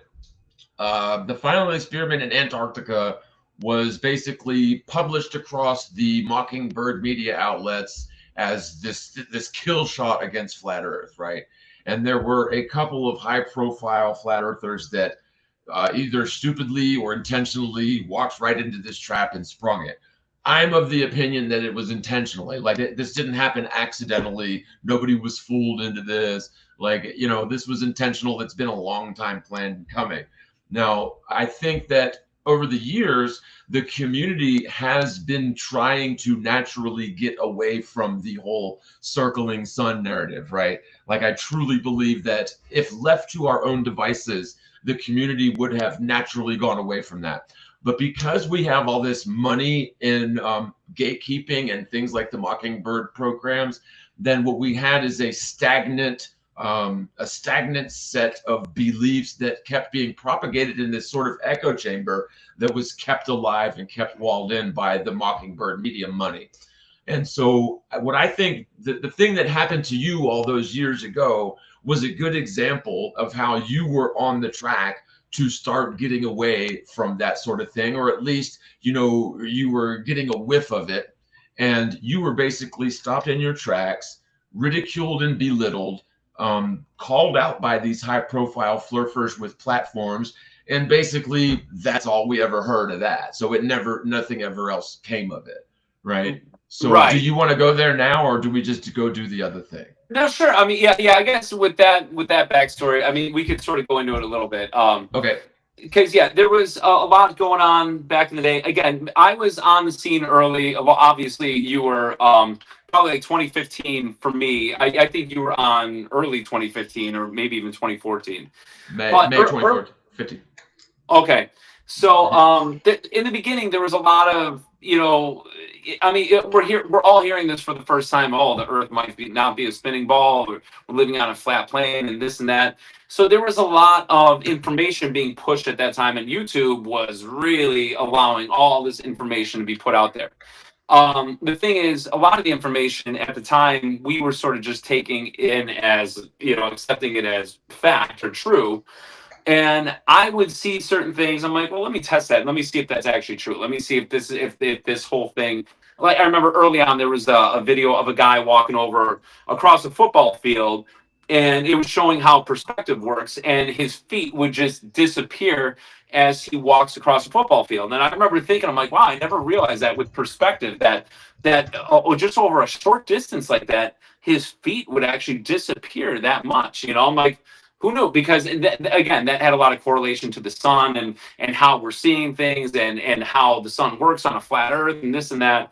So I remember going out to, I tested it myself. I went to my local high school, that I went to a long time ago, and I went to the football field. I got my P900 camera. I set it down on the field, and I did the exact same thing where I walked across the field to see if my feet actually disappear. I know I'm giving a little more backstory here, Jeff, but I'll get to the point then. So, but I remember when I tested it myself, my feet didn't disappear in the way that it did in that other guy's video. And later I found out, well, there's a crown in a football field. So if you're setting the camera on the other side of the crown, by the time the guy walks over the crown, his feet are disappearing as a result. So there were things early on in the flat Earth movement that I remember, because everyone was sharing that video at the time. I'm like, wait, hold on, that video is actually not accurate, and it doesn't sum things up. But a lot of people were like, see, this is how perspective works. I'm like, well, not really, because you got a hump that's actually making his feet disappear at a much more drastic rate. But not to interrupt you, but the thing is, though, that really kind of is how perspective works. But the thing is that was a red herring that used a deceptive way to trick people into thinking that's how perspective works. But in fact, that really kind of, in fact, is how perspective works. But I'm familiar with the thing with the football field and how it's like, because if it rains, you know, they don't want it pooling up in the middle, so they have it as like sort of a slope in all directions from the center. Right, exactly. And I guess what I'm saying, like, so now the flat Earth people, including us, we bought into the fact that, wow, perspective happens at that drastic of a rate, which it doesn't happen at that drastic of a rate. So like okay, there were things like that, and then how the sun works. This is where I would start filming sunrises and sunsets. And I know you were showing that video while you were talking about the whole Mockingbird thing. But what I ended up showing me and David Weiss, if you want to show this video,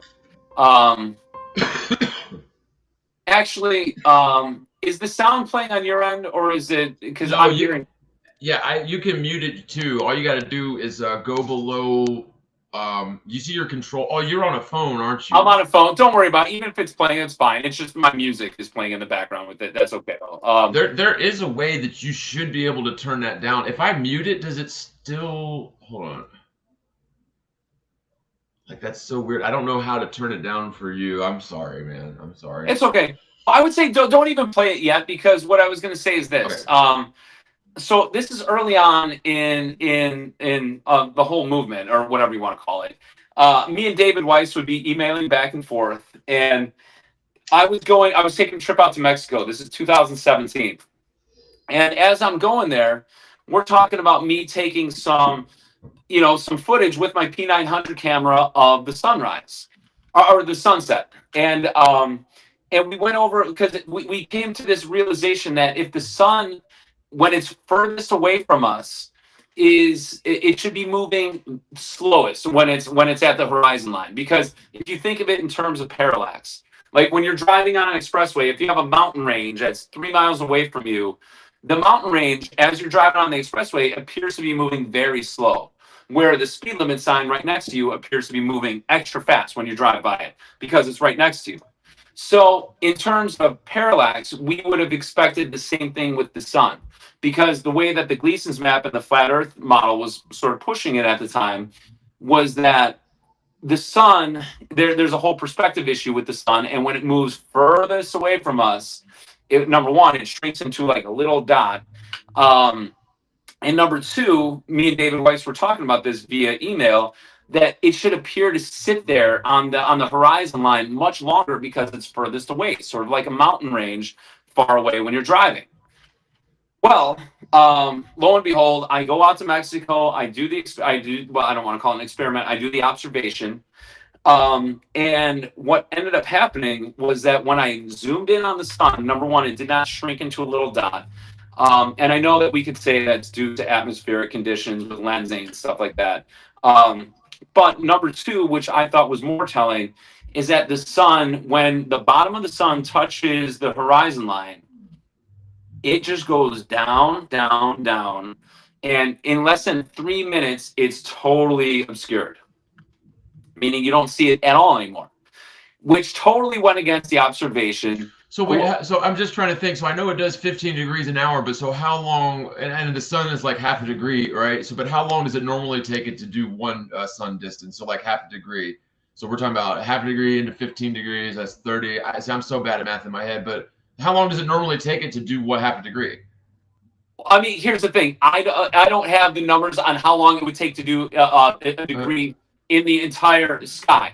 But again. But that's not the point, right? Yeah, that's I got you. Keep going, because I do know what you're saying. Okay, right. Because keep in mind, the whole point of this observation was going to be that because when we see the sun going overhead over, let's say a 14-hour period that the sun is visible throughout the day, it starts, rising in the east, it sets in the west. So by the time it's actually getting way past us, it should be moving very slow in terms when thinking in terms of parallax.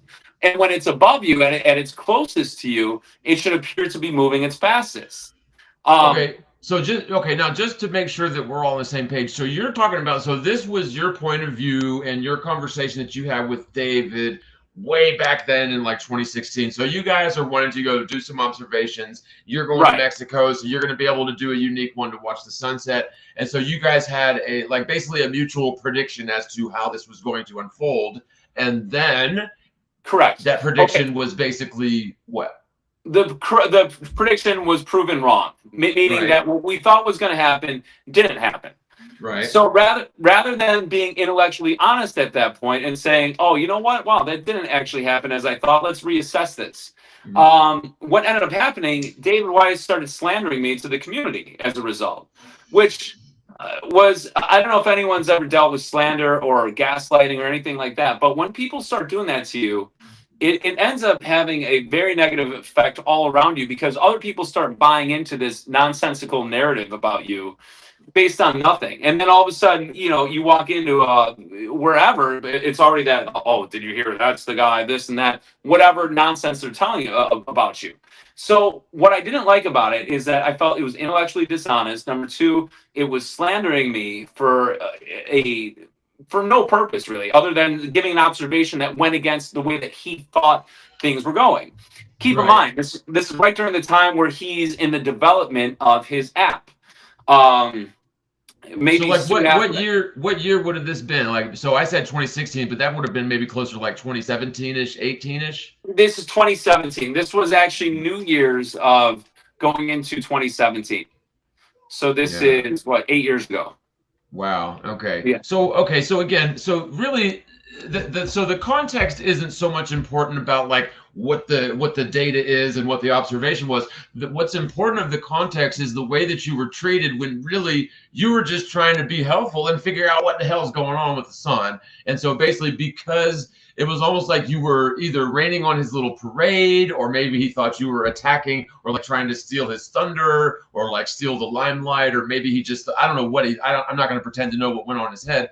But so instead of trying to figure out what you were saying, he just basically just started just tearing you down publicly, is what you're saying. Exactly. I don't want to put words in your mouth, but no, I would say that's pretty accurate. And again, I mean, I live a life outside of all this flat earth stuff too. So, I mean, it wasn't like the end of the world to me that he's saying this stuff, but it also wasn't a very pleasant thing either when you're just trying to present some information, give some observations that you view are going to actually be helpful to the community.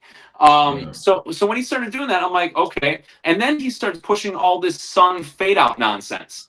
And I was explaining to him, because in the video that we're going to watch, one of the two videos, I have two different camera angles. I have the P900 camera that I'm zooming in with, and then I have my iPhone that I'm taking the exact same sunset video of.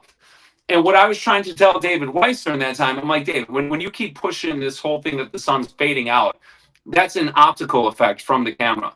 It's not actually doing that, because when I looked at it from my iPhone versus my P900, it looks totally different. And when you actually zoom in with the P900, there's a bunch of outer light that's coming from the sun that makes it look like that's the sun, but it really isn't. So like right now on the moment that you have a pause right now, that's zoomed in. So you can see where the actual sun is, or the relative sun is, whatever you want to call it.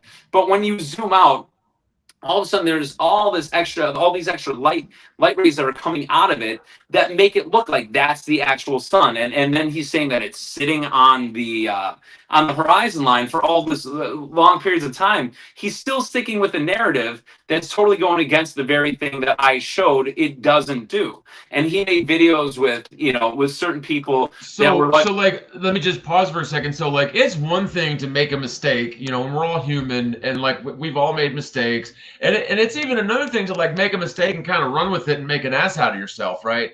But it's another thing entirely to like make a mistake and then just keep on doubling down on that mistake and like start wrecking people's credibility along the way because you're making money on this fucking mistake. It's like it is exactly that kind of mindset where I just totally disagree with certain people being able to just do whatever the hell they want, and money, like people with a lot of money have that capability, and it just really makes you wonder, like, what the hell, like who is in charge of the order of things? Like they're doing a bad job at. Okay, so now at any point I can roll these videos, but I know that it's an issue with the sound. So go ahead and finish what you were saying, man. Oh, well, I was just gonna say it's the lack of integrity is what it comes down to, because I mean, to me, I'm not attached to anything. I'm like, I'm attached to my life, my family, and this and that and all that stuff. But I mean, when it comes to this, I'm like, whatever the observation leads us to, I'm like, I'm okay accepting with whatever it is, because like I always said, we're a subjective pocket of consciousness.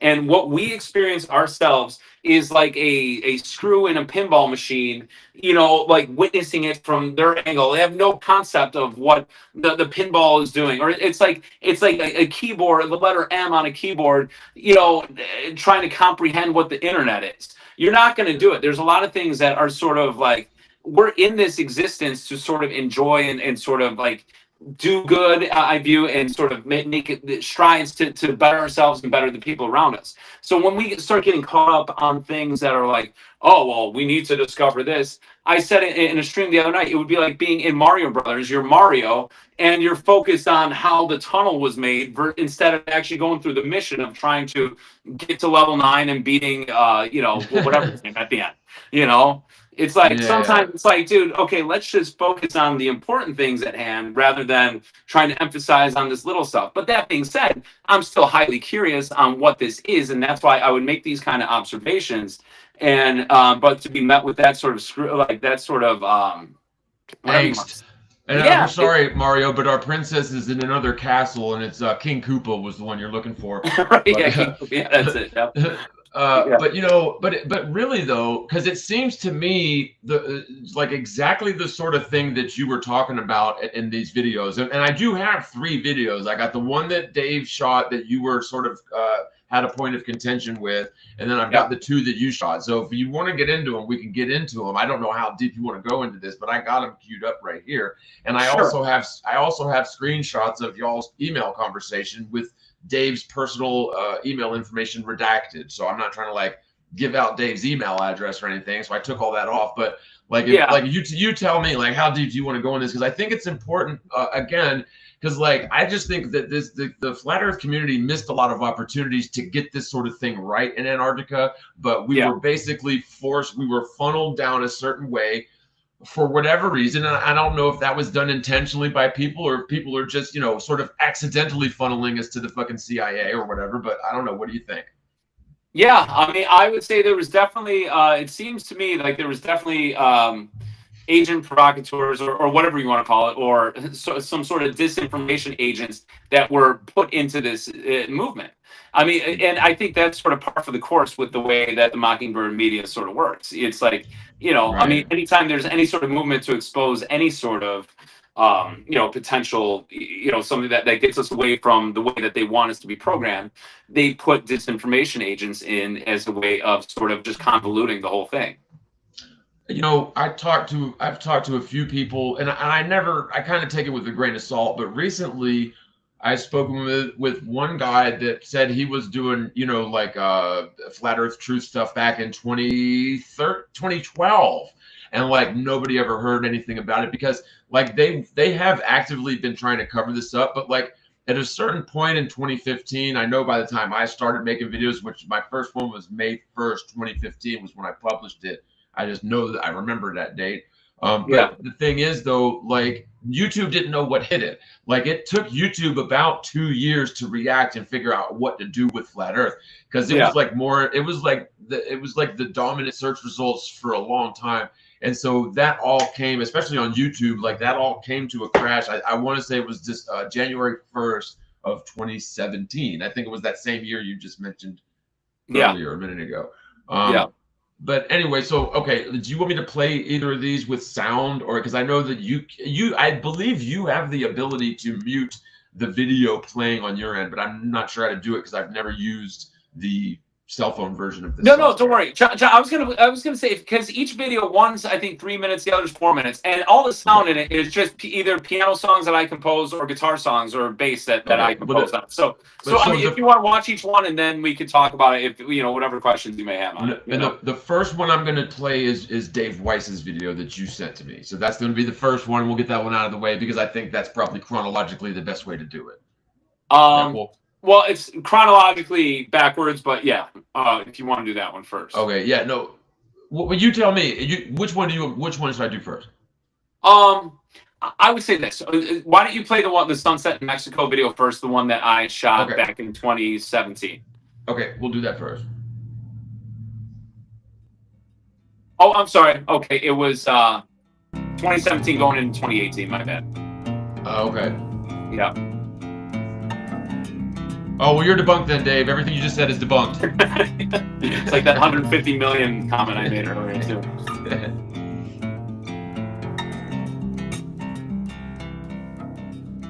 I like that baseline better. Yeah, that's cool. I like that too, man. Damn right. Yeah.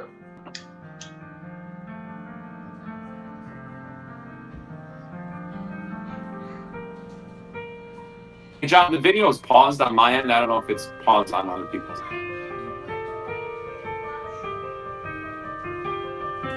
It's only... I think it's good. I think it's good. Okay.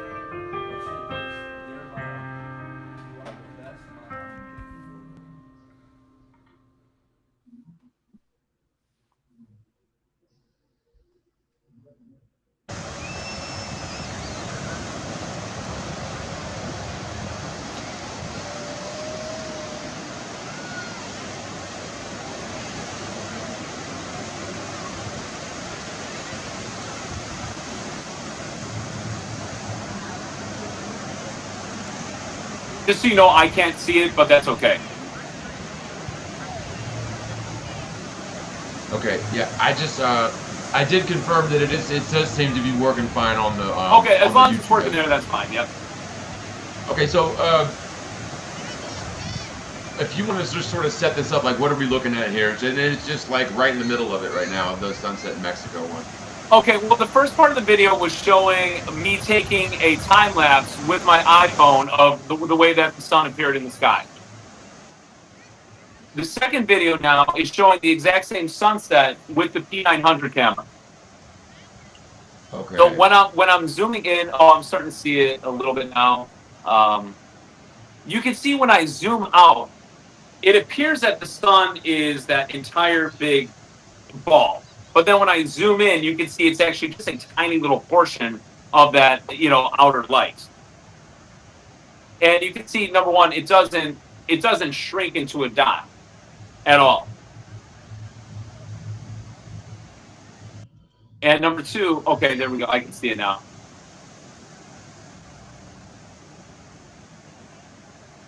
Number two, when it hits the horizon line, it's setting in less than 3 minutes. Meaning it's either going, there's either a physical it's going behind a physical horizon, or a, some sort of, what's the word?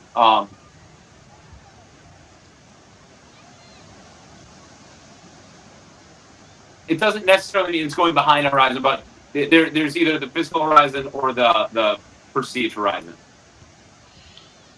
Right. So, like, I don't know, the way that I kind of make sense of that sort of thing, and I guess there's two parts to this. So there's one part where you have a positive claim, right, that's first being made about how, well, okay, so first you have sort of an idea or a hypothesis about how you would expect the sun to set on flat Earth, right? And then that expectation involves, okay, so if the sun is setting because of perspective, then it should sort of behave like this, based on parallax, that should be when it's at its slowest, right? When it's furthest away because of perspective. But, but the thing is, though, like, we're not just dealing with perspective. Like, maybe if we lived in a vacuum, right, you could make that argument. But because of the fact that we do have, the atmosphere plane and the particulates and water vapor and all kinds of different perturbations, and because we're not really sure what the sun is. And like, I know even back then, like, there was a time where I was sort of hypothesizing that the sun is still a tangible physical object, but my views on that have changed to where I'm pretty sure it's not. Like, I would be very surprised if the sun was a physical object at all. And I felt that way for a long time. But like, so back then, this might have seemed like a bigger problem than it was. But at the same time, like, it's much better to be intellectually honest about this sort of thing than to obfuscate and start name calling, right? You know what I mean? Like, correct. Yeah. Well, like you were just saying, I mean, because now, 7 years later, it's like, okay, yeah, we have a different way of viewing the whole thing. But back then, no one was really doing this kind of thing in a way of analyzing it in an intellectually honest way, and doing it with the optical, with the optics that we were able to do with the P900 cameras back then. Back to what you were just saying, it sort of reminds me of the Plato's Cave, the allegory of Plato's Cave, where Sorry, the video started again. But it's like, yeah, what we're seeing from the sun doesn't necessarily mean that's where it's coming from. It could be coming from a totally different source, and we're perceiving it in a certain way.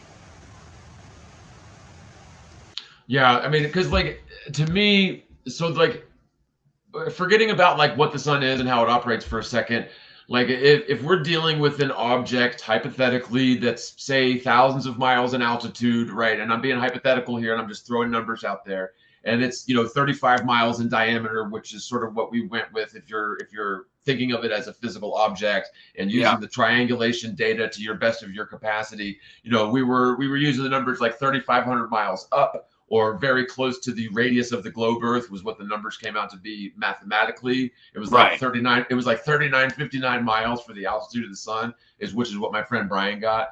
And if you use that same data, then it's 35-mile ball. Okay, so right, if you assume that, which I'm not doing, but if you do assume that, then you're dealing with an object that is so different than anything that we interact with on a day-to-day basis, right? So like, earlier you were comparing a mountain with a speed limit sign, and so you got that parallax effect. But so an object that's 3,000 miles away, hypothetically, or that distant, is going to the operation of perspective is going to be a little bit different than normal things, right? Because normal things like railroad tracks are going to converge at the horizon, and that's like a few feet away from you.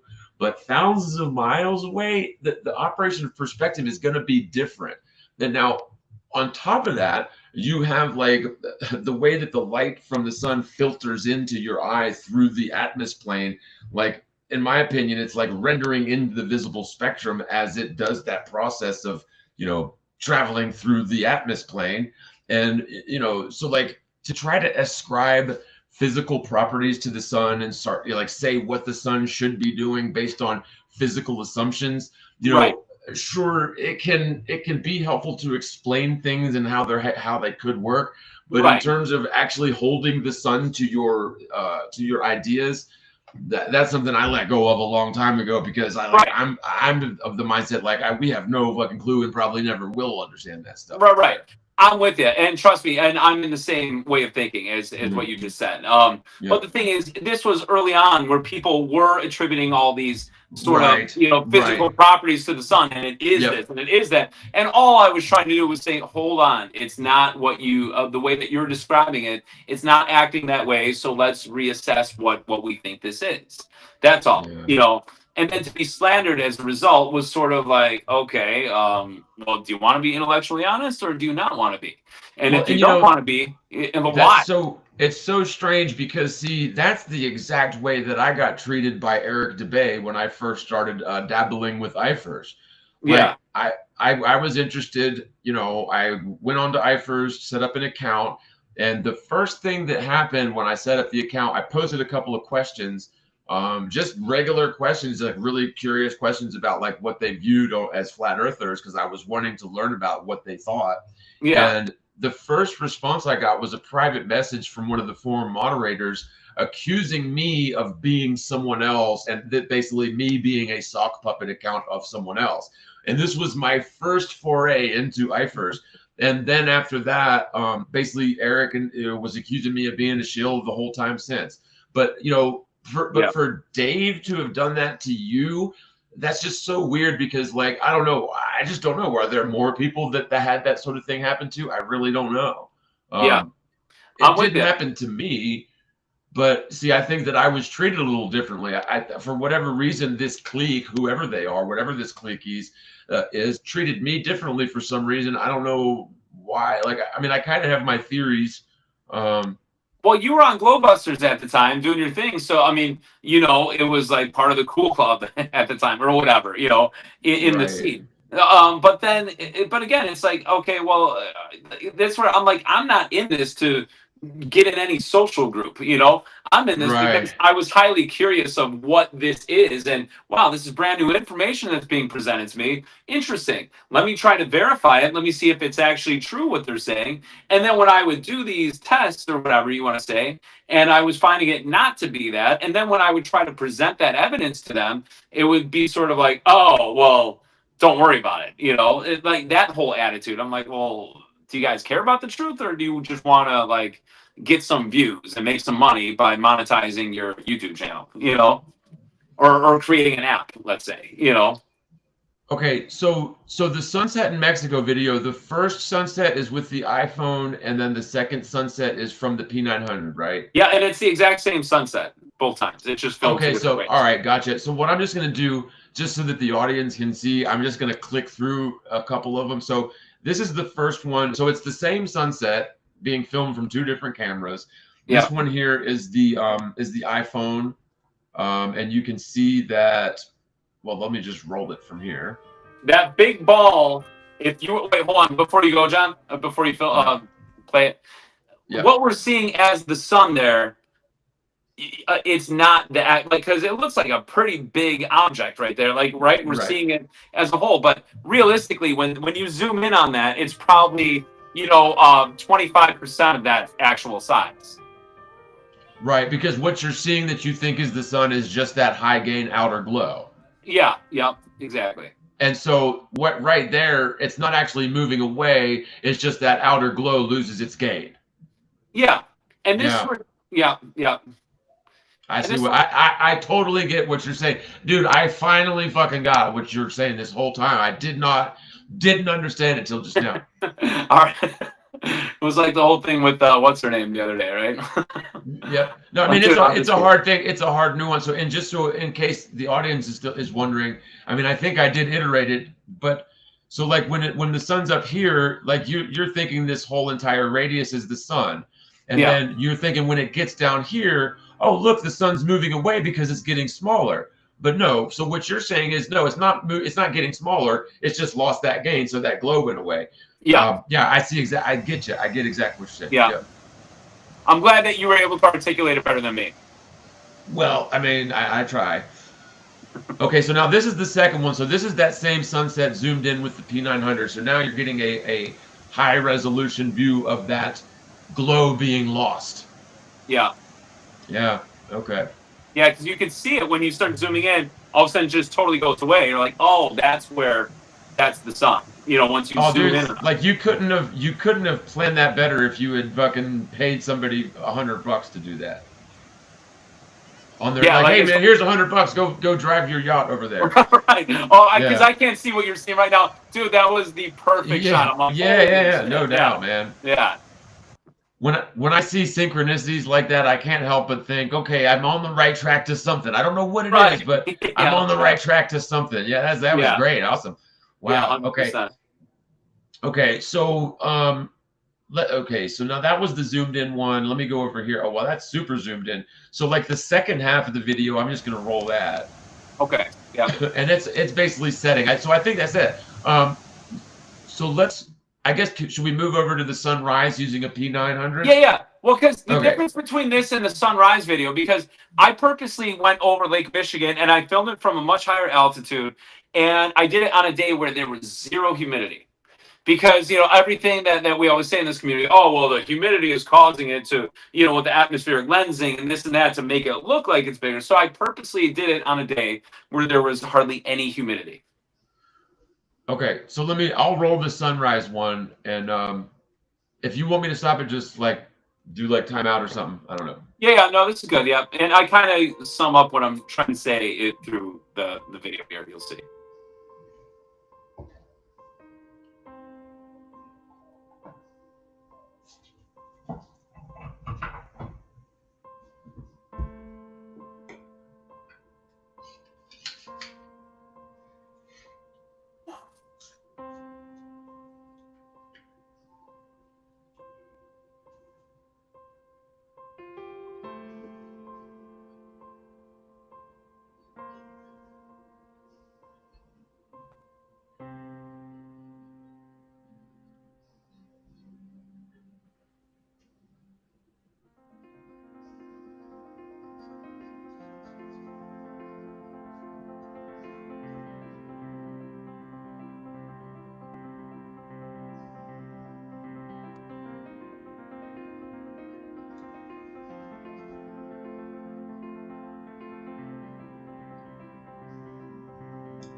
Okay, awesome. That was very, very well done, man. I used to play piano, man. I hadn't played piano in so long. I tried to play for the first time in probably like 20 years, and I couldn't remember anything. Like it was Oh, pretty really? embarrassing. Yeah, like I used to play pretty good. Like I didn't like so. My parents. I wanted to play guitar. My parents made me learn how to play piano first. Okay. Like they said they wanted to make sure I wanted to do music, so like they got me a little keyboard, and then it was an actual piano, and then a guitar. But so like when I got the guitar, I kind of put the piano down. I ended up minoring in piano in college, but oh, did you really? Like, yeah, but then after that, I put it down, and I haven't touched the piano in God, it's been a long time. But yeah, I forgot everything about it. Like I mean everything. Well, I love piano. I mean, I was first on guitar. Well, my dad's a guitar player. My mom's a piano. My dad plays guitar. My mom plays piano. So I kind of just grew up around it. But again, I think just from being around music, a lot of times you pick up on it. You don't even need to be taught something. It's sort of like ingrained in you in a certain way. So yeah, I love piano. I mean, to this day, I love composing, a bunch of different pieces. But yeah, thanks, man. But that was beautiful, man. I really, really like that, man. It actually kind of reminded me of some shit I used to play around with on the piano, like when I used to play. Like I would play. I loved the big grandiose major scales and stuff like that. Yeah, you can do right on. So much stuff on the piano that you just can't do on a guitar. But I just love to play the guitar, man. I always have. And so like I love it too. When I got into guitar, like I really moved away from piano, but I did have to dust it off when I went to school for it. And but yeah, like wow, like you're really good, man. That was awesome. Dude, thank you, man. Like I just like the rhythmic stuff that you could do on piano. Because it's sort of my older brothers are drummers too, so I picked up a lot of that from everybody and then just applied it in certain ways, but yeah, dude, we got to get a jam session in one of these times for sure. No doubt. Okay, so now should I roll this third video? This is the one that prompted you to say get in touch with Dave and have this whole conversation that turned into you getting thrown under the bus. Yeah, but it was even prior to this video, the one that you're about to show. There would be he would start doing live streams all the time. During this time, when he first got his drone, this is in 2018, he's flying his drone up and he's trying to tell everyone that like, oh, look at it, the sun's fading out. I'm like, dude, no, it isn't. I'm like, you knew better. Like you had seen something different and you knew better and nobody got it. I see that. I get it. Yeah, and and I kept telling him that. I'm like, Dave, this is an optic effect. I'm like, if you look at what I filmed with my iPhone versus with the P900 at the exact same sunset, they appear totally different. And especially then he starts using digital zoom after the fact. So it's applying this effect afterwards that's like, oh, look, it's disappearing. I'm like, well, dude, you're applying a digital zoom afterwards, which totally changes up the rendering of the footage, so it's not right because so physical zoom, you're actually you're increasing the amount of light, the amount of light. Whereas digital zoom, like the computer's making certain inferences. If I got this right. Yeah. So you can actually lose clarity and even have certain things like maybe hallucinations is the wrong word, but bordering on like hallucinations when you got the digital. Yeah, I would say that's a good way to describe it. Yeah. Yeah. Okay, so let's roll this one. This one's pretty short too, isn't it? I think this one's 6 minutes. Yeah, this is on Lowry's channel. All right. I'll be right back, John, if you want to start. Okay. Yeah, I'm rolling it now. Yeah. Okay. A mile farther or 10 miles farther, you would swear that's the fucking ground level. Yeah. You would swear.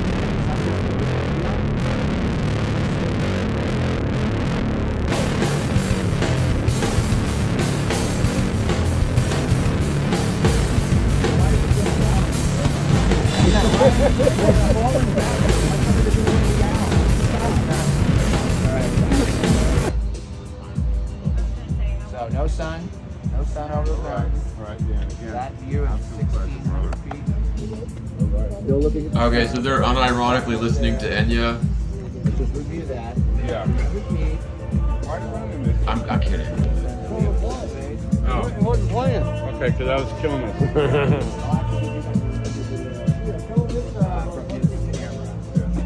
Seeing a sun fade, not a sunset, a sun fade. Very shortly. See where the drones are. So are you Just straight up. Straight up. You can't see it too far. It's too small. Seneca. Happy Seneca. You don't got no fucking Bluetooth? Nice to meet you, Doc. So you notice it's going to fade. What? It's going to fade. 7:25. Fuck off. Exactly. Good answer. Hopefully get my Exactly Only into reason why I itself. remember It's not that going is to it's recorded. dip below the horizon like Globies like to Or talk two about. different things because the drunk It is going to just fade away because it's local. It's not that far away from us, and it's just too far to see it after a while because of perspective. That's what's going to happen. Yeah, but look how flat that is. Well, it's not exactly that shot. There's a few mountains in there. No, I'm not looking at your It's a phone. topographical stationary plane in aggregate. You're ruining my shot. Sorry. Which is the so this way all there it goes. Using their search feature. So if you want to make a video of every time that Dave says who's doing bro, you'll be able to go there. It'll go through. And that's zoomed in pretty good, yeah. And you'll be able to find every single video. So however people want to chalk stuff up, it'll be easier to find. Instead of having to download the video and go through the closed captions and find it. Now it's starting to compress. See, now it's gonna because it's clear. It will compress. It's gonna, that line is actually not the ground. That is the atmospheric deck of opacity. Yeah. And it's gonna go beyond it. So you see this compression. It looks like you're smashing a balloon down. So it gets a little elongated. Yeah, see, it's going to go behind the atmospheric deck before it fades out. So we're going to have kind of a smashing pancake effect here, right? It's going to look like a sunset, but the fact that it didn't go down for so long shows that we're not spinning. Yeah. And it's just going beyond. That line right there, that black line. John, hit pause for a sec. I know, I already did it, dude. I had read your mind, man. Yeah, dude. Because it's like, do you see what he's doing? It's like a mentalist doing a trick where it's like he's already assigning a whole narrative and a story to what. Here's what you're seeing. So it's almost like you're like under this trance, or like or at least he's trying to do that. I'm like, dude. I'm like, so like in the paranormal investigation community, the equivalent would be like EVPs, electronic voice phenomenon. So like when you're ghost hunting, you get an old Casio tape recorder and you record your little seance, and then the ghosts speak back into the thing. And sometimes there really is such thing as EVPs. I'm not knocking that phenomenon, but like when they're faking it, that's exactly what they do. They like put it on screen what they want you to think the EVP said. And like you never would have come to that conclusion on your own, but because they planted that seed in your mind, now you've got, it's basically mind control in a subtle way. I know exactly what you're talking about. Yeah, and I'm glad that you picked up on that right away too, because I'm hearing him talk like this. I'm like, dude, hold on, you're coming to that conclusion based on that, and where am I seeing that? Atmospheric deck of what? And this proves that we're not spinning? I mean, what? Right. Okay, first of all, I think we need to go back and take lessons on the difference between evidence and proof. You know what I mean? Like, right. And I'm not trying to armchair quarterback what dude did 5 years ago. That's not the point. I think what the point is like, okay, this feast of nonsense claims have been being made for a long time. And, that's fine. It's a lot of fun. The feast of nonsense is great. And it draws in crowds. But eventually we have to sort of start getting serious about this. But when you've got people making money preventing us from getting serious about it, that's a fucking problem, dude. That's a fucking problem. Big time. Yep. Yeah, dude. Well, that's what I take issue with. And so I see him going on all these shows. He's on the show with Roseanne. He was pushing the sun fade out to Roseanne. I'm like, dude. I'm like, you're telling her. I'm like, this is nonsense, dude. Like, this is and all it does is make the whole community look bad then, because it's like, dude, you're putting this information out there that could easily be disproved. And then here you are being the representative for everyone. It's like, come on. And it's the feast of nonsense is such a problem because now, like, 10 years into this thing, there are so many great, cogent, compelling, fucking demonstrable, obvious pieces of evidence that, like, for some reason, you know, these people that are the most famous flurfers in the world just seem to forget all about and dance around the shit and start talking about the atmospheric deck of fucking da-da-da. Yeah, dude, I was sort of mind blown by that. I'm like, what? And then he's like, and then you see the sun's fading out there. Yeah, it's literally doing it. You know, I'm like, dude, you know, don't be mean to Tigger. Don't be mean to Tigger, dude. Come on. Is way higher than the drone, but it looks like it's at eye level, and the sun's higher than that, so it's just going beyond it, like it went beyond the mountains earlier. Now it's going beyond that deck of opacity. But remember how fast it went from here to there? Yeah, and then it stayed. It's just sitting there. Just sitting there. It's going beyond. The second sunset. Yeah, the second sunset. Guys, we had the first sunset. But going away. Yeah, so over that ridge is the sun. So his drone is catching the sun over that ridge. Now, either it's getting... Okay. So now I totally understand what the whole thing was about. And, you know, Dave, I remember you coming to me with this when I was doing the Glowbusters thing vaguely. And I don't want to say that I hand waved you aside, but I was going through some shit myself at the time. And like, you know, if I had a nickel for every time someone told me that Dave was a dick to them, you know, yeah, I'd have a lot of nickels, I guess is what I'm saying. Yeah. Well, dude, what I was going to say, and part of the reason you probably hand-waved dismissed me too, was because he said it to Jaron, he said it to everyone, so everyone's like, oh, Dave Sims, don't trust that guy. You know? No, but see, I knew you before then, though. Didn't I? Yeah, like, right. I'm sure I did, yeah. Right. But I'm talking to a lot of people, it was sort of like, you know, it's sort of like, oh, yeah, you can't trust that guy. Yeah. Well, and it, you know, to me, it's actually kind of nice that at least you know the shit they were saying about you. Like, still at this point, I really don't know what all was said about me. But, you know, when Dave came into my stream the other day talking about I owed him money and how I've been hiding from him, so then I unwrenched his dumb ass. But, you know, that's how much I've been hiding from him. But, like, when he came and did that and I called him out on it, and I unwrenched him. I didn't ban him, but I unwrenched him. And then, or I might have banned him. I might have did ban him. But then he started, I know it was him coming back into my account with, or into my comments with sock puppet accounts and like talking all kinds of shit. Now, so here's the thing. If he's going to do that now, like what all has he been doing and possibly even paying people to do and will pay people to do in the future? And by the way, I will just say, I ain't afraid of shit. And any weapons fashioned against me will just blow up in your face. So bring it is what I say. But I don't know, man. Like, it just kind of makes me wonder, like, because I've lost a lot of damn steam and supporters and love from the community too. And I can only imagine the shit that's been said about me, you know. And I kind of have an idea of the things that, you know, Dave and Bob and them were saying, but I don't pay much attention to rumors, certainly not rumors about myself. But when the rumors are coming from people that you consider friends and colleagues, it kind of hurts, and it does tend to make one a bit jaded.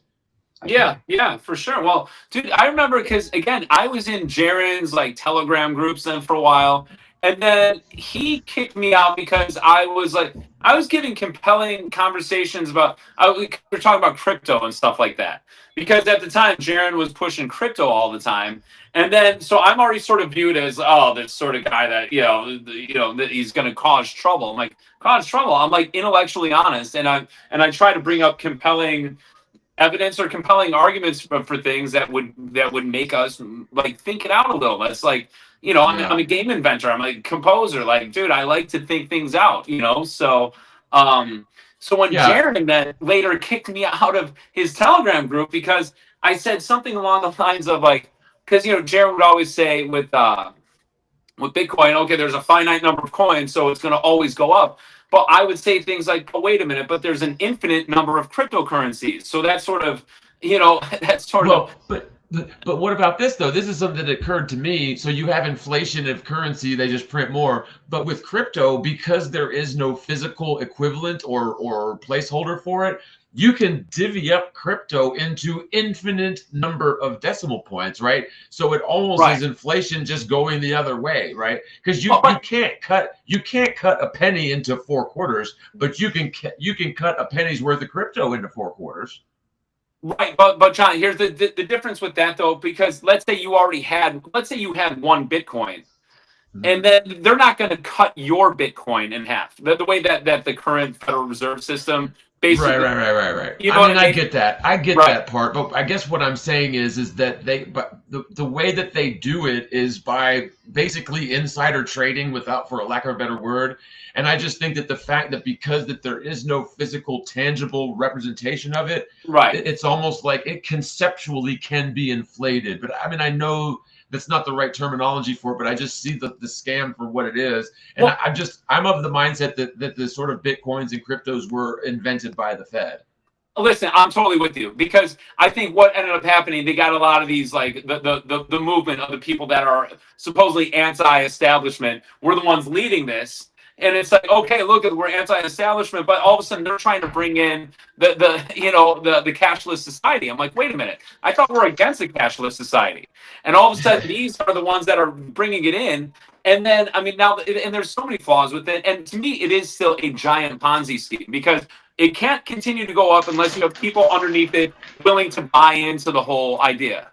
And I mean, but whatever. I mean, but does it mean that I agree with the Federal Reserve System? Fuck no, dude. I mean, but here's my point though. So like, if me or you were to decide one day that we're going to start our own alternative currency, and I'm not talking about new cryptos, I'm talking about some novel currency, crypto aside.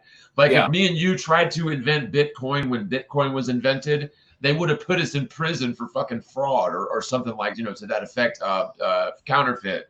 But because it's done by them themselves, and they're the ones that are definitely not going to be holding the bag when the thing collapses, I just see it as just yet another vehicle of the same, the creature from fucking Jekyll Island. Yeah. Well, dude, and to be honest, it reminds me of like a compulsive gambler, like that goes out to the casino, and it's almost like whenever they only tell you about their wins. They're like, oh, look at this, I just won, the 20 grand today, but they never tell you about their losses. So crypto is always doing this and this and that, and listen, I mean, I have a little crypto, but I'm not banking on it being, oh, this is the greatest thing since sliced bread, the way that a lot of these guys are. I'm like, dude, it's another Trojan horse, if you ask me. All right, we're gonna. Hey, man, do you want to change gears real quick and let's touch on this Billy Carson debate highlights? Dude, I'm telling you, you're gonna fucking love it. Sure. Yeah. Do you have time? If you've got to bounce, you can bounce. I'm fine doing it here, but I kind of thought you might like this because I know you, and that's why I picked this one. And it's prescient, dude. It's all related. It's all connected, and this is pretty new. So I'm sure that's why you haven't seen it. And if you just check this out. Check this out. All right. Okay. Billy Carson was debate. What time is it, by the way, John? It is 9:41 Eastern, so it's 8:41 for you. Gotcha. Okay, right on. Okay.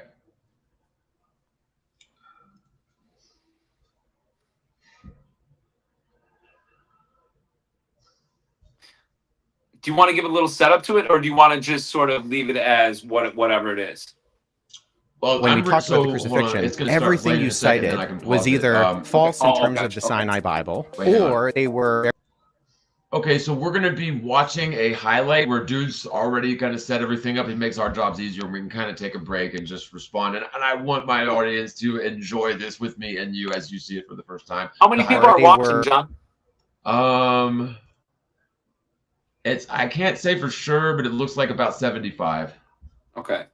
But I think my data is either 10 or 20 minutes lag. So it could be 50, it could be 100. I don't know. But give us a big thumbs up and share it to your friends on socials because it helps us to, helps us with the algorithm. So here we go. But yeah, so when I go over to the live stream on YouTube, it is still playing the beginning of Dave Weiss's video for me. So that's how far behind I am on my update from YouTube. Gotcha. Okay. Yeah. Okay. Yeah. So this will make it easier. And I was going to go grab something to drink. I put my coffee on, and I have seen the debate, but this is more for you. And when I come back with the coffee, I'll pause it if you want to say something. But let's run it. All right. Or they were verified forgeries. If you say it's a known forgery, yes, but I'm going to go with that. What methodologies are you using to confirm that the orality is accurate? Oh, man. This is the 1,000-yard stare when you realize that you're all done here. If you want to be like Huff and destroy on stage, there's your strategy in a nutshell. Anybody can do this. The debate that Billy Carson does not want you to see is out. Now, the question is, how bad is it? Does Carson handle himself well, or is this going to be an absolute bloodbath? I was in San Diego at the EPS conference when news broke that this debate took place, and then folks were saying that it just immediately disappeared because Carson was actively suppressing its release. Well, the wait is over. Someone who used to work with Carson released a portion of this debate, and we're going to jump right into it. But before we go any further, welcome back to Wise Disciple. My name is Nate, and I'm helping you become the effective Christian that you were meant to be, which entails understanding how to handle folks who make challenging claims to the Christian faith. Make sure to like, sub, and share this one around, but only if you find it useful. All right, here we go. If you want to, I guess, go first, Billy, as to how you came about, like the findings where it seems that Jesus was not crucified, or that's not accurate. The statement is according to the Sinai Bible. Okay, according to the Sinai Bible, Jesus wasn't crucified in that Bible. That Bible predates the King James Version of the Bible. The text there actually is about 12 to 14,000 differences between the Sinai Bible and the King James Version of the Bible, which came much later.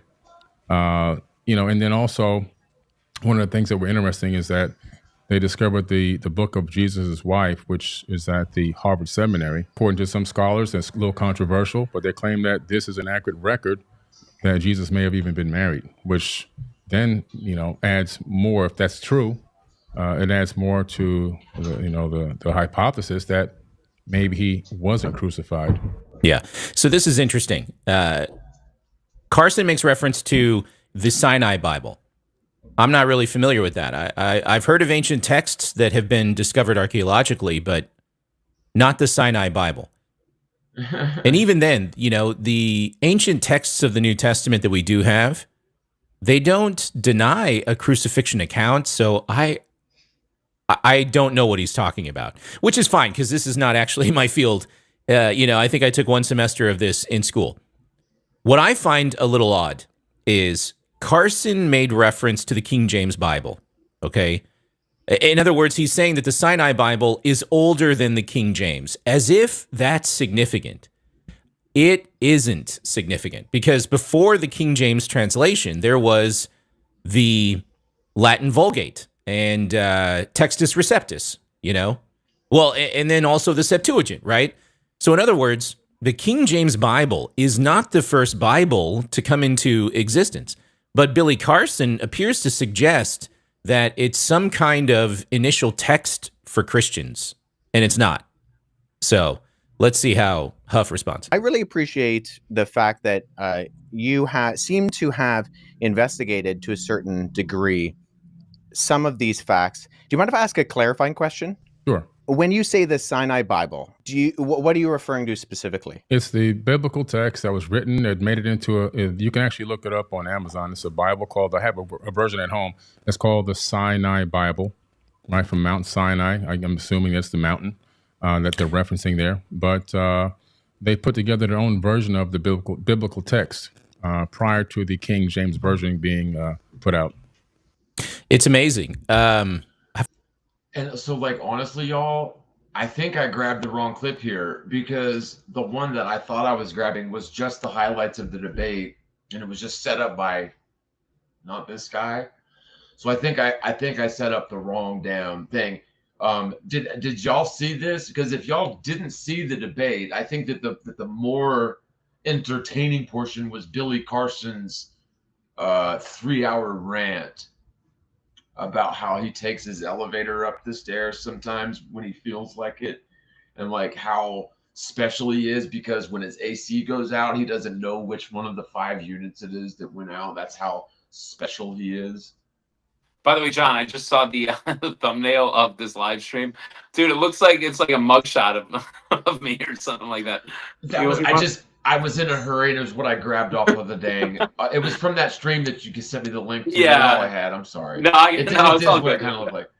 I'm Right. sorry. And I tried 3 different pictures from the same stream, and they all look like that. So. Oh, okay. Yeah, I got that. like I just got arrested, sort of like. No, I think it's the yellow. I think it's the yellow is what it is. It could be. Yeah. All right. That's what it is.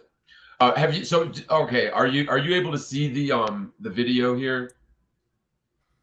No, dude. That's the thing. Everything is frozen on my end. So whatever video you've been showing the whole night, I don't see it. So do you have a PC or no? No. Oh, okay. Yeah. See, I don't know how Riverside goes on phone.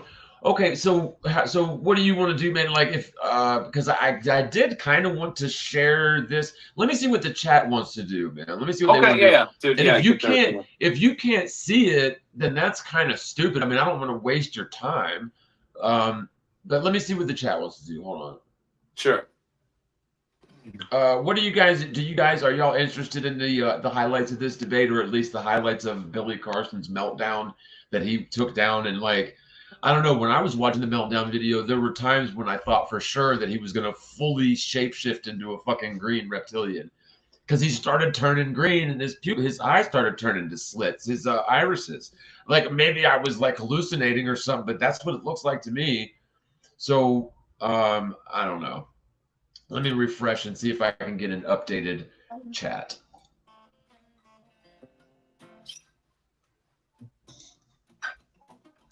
Oh, and earlier, I didn't actually start my coffee. I had set up a pot to brew earlier, and then I went in there, and I thought I cut it on, but I guess I didn't, because I just went to go get some coffee, and now I cut it on again. So I guess there's a glitch in the matrix, or I'm a pothead one. I don't know. Dude, I wish I had some coffee. Oh man, I got the Folgers Black Silk. It is so good, dude. Oh, is it really? So good. Damn. Yeah, man. You guys, that Windhammer says here the debate. Sea Lightning says. Okay. Okay, well we'll do the debate, and I'm sorry you can't see it, man. Like, and if you want to bounce, you can bounce, but if you want to hang, you can hang, and if you can see it, then let me know. I've not heard of this Bible. Listen, John, I'm familiar with just for a minute, dude. I'll try to be back on shortly. If not, thanks for having me, and we could figure it out from there. Hit me up later on that. Okay, buddy, man, love you, brother. Did you want to plug anything before you go to the Nah, chat? dude, it's all good. Yeah, no, we're good. But yeah, love you too, man. So yeah, Merry Christmas, everyone. Merry Christmas, John. And dude, we'll talk soon. I'll try to get back on, once I finish up. Okay. Perfect, man. All right, brother. Sounds good. Take it easy. All right, you too. Peace. All right, bye-bye. All right. Here with the previous portions of scripture that I mentioned, but this is new to me. I'm trying to place it, and I don't know what he's talking about. Sure. So when you refer to the Sinai Bible, would you be referring to Codex Sinaiticus, like the codex that comes? Okay. That's why I was trying to get some clarification, because so you can actually go and see Codex Sinaiticus is at the British Library. So you can go and see it. It's on display. And the British Library has actually digitized the entire manuscript. So I work with manuscripts in my linguistic work. I'm an expert on. Sorry, I love that, because if you notice, so like Billy Carson is setting this thing up with all this mystique, and he like has all these really like interesting ways to describe the Sinai Bible, and like, but Wes Huff comes in like 10 seconds, says, "You mean the Codex Sinaiticus?" Like, just totally devaporizes all the mystification that Billy Carson was slanging on that thing, right? And wow, like, yeah, because Billy Carson goes around on like these big mainstream media programs saying that the crucifixion never happened. It says it in the Sinai Bible, right? He's said it like dozens of times on the record, right? So I'm going to continue and let me go actually get some coffee this time. An expert on early Christian scribal culture, and particularly in Greek and Coptic manuscripts. I actually have a facsimile, so I have a photocopy. And I said, boom, read him and weave, dude. He's like, I got it right here, bro. Yeah, the thing that Billy Carson was like basically insinuating was some long, dead text that only he knew about is some shit that West Huff has like on hand, right? That was done by the British Library of Codex Sinaiticus that I work with in my office. Okay, so he's talking about the Codex Sinaiticus. That's, how did I not see that? Codex Sinaiticus is just, it's the Greek Bible. The Bible written in Greek. I'm not sure how old it is. It's pretty old. But again, I mean, this is not the oldest form of scripture that we have. So I'm stretching the limits of what I learned from school. Okay, there are older portions of scripture that exist, but Codex Sinaiticus is not a controversial document. As a matter of fact, I don't remember learning about it and hearing that it did not contain the crucifixion of Jesus Christ, or that it denied it. That's interesting. So I have it here, and the only reason I asked for clarification is because I want to make sure that what I'm addressing is actually what you mean. Gotcha. And not addressing something else. Because the Codex Sinaiticus in particular is just a Greek, it's a 4th century Greek manuscript. Mm-hmm. It comes from approximately between 325 and 350 AD. And its text of the Gospels reads almost identical to the modern Greek text that we develop translations from. So my curiosity is just simply in kind of exploring, when you say that it denies the crucifixion or that the crucifixion isn't there, I mean, I can go on right now, Codex Sinaiticus, and I can look up the end of, say, Matthew 27, where it has Jesus being crucified. And that's in Codex Sinaiticus, or, the John 19, or any of the other ones. So I think my confusion is that it doesn't read any differently. So actually, are you able to pull up a website with the viewers? Where was that piece I found discovered? the text where I was referencing. Actually, I was misquoted. I misquoted there. It's the Gospel of Barnabas. Okay. Okay. So again, even though this is not the version of the highlights that I wanted, the dude, the presenter here that we're sort of commenting over is pretty cool, so I don't mind him. But so Billy Carson, I remember seeing clips recently of him where he's going on the record claiming that this Sinai Bible clearly says that Jesus wasn't crucified, and so Billy Carson's going to go by that. But when he's pushed with the issue that West Huff's like, I've got this Codex Sinaiticus right here, and it doesn't say any of that, he changes his story and says, oh, I meant the Gospel of Barnabas, right? Which is, by the way, just a forgery. That he's, we're going to get into that in a minute. But, Billy Carson has been uncontested in all these claims that he goes around on these mainstream outlets, making these uncontested claims and just making money hand over fist on the feast of nonsense. And it's like, why is it that this Mockingbird media just really wants people so stupid and believing nonsense and, promoting people like Billy Carson and others who I shall not name? It really does kind of it makes one sick to the stomach a bit. That's a win for Huff, That's good for Huff. And notice what Huff did, because this is what you should do when you engage someone like Carson. Huff asked one clarification question and then made one important observation. And had this been a formal debate, this would have been accomplished across 2 segments of debate, one in cross and the other one in rebuttal. So Huff asked about what Carson meant by the Sinai Bible. So that's the cross-examination question. And then he pointed out that Codex Sinaiticus does contain the crucifixion account. And there's the rebuttal, And look what happened. Carson corrected his statement, and now his credibility is undermined. And there's your strategy. ladies and gentlemen. Again, if you want to be like Huff and destroy on stage gently, because as Christians, we are not called to be jerks. We're called to destroy ideas and every lofty opinion raised up against the knowledge of God. Amen. But there's your strategy in a nutshell with someone like Carson. Because Carson purports to be an expert in this field of study. Great. Attack his expertise and the rest of it crumbles, right? And, you know, that's a good point, and I wish that the Globers would take a lesson from Wes Huff, right? Don't attack people like, you know, insulting someone doesn't prove anything, right? You can call me every name in the book, but it's not going to prove any sort of curvature of the earth, right? No matter how much you think it may be, right? TheMorgile made a typo, therefore the earth is a spinning globe. I mean, I've seen similar arguments, right? But no, the Globers should take a page from Wes Huff because attack ideas and attack the merits of arguments and, you know, use evidence and proof and measurements, right? But ad hominem doesn't do anything for a debate. All right, I'm going to roll this and get my coffee for real. I'll be right back. Y'all enjoy this a minute, and I'll be as fast as I can put cream and sugar and coffee in this motherfucker. I'll be back. There's your move as a debater.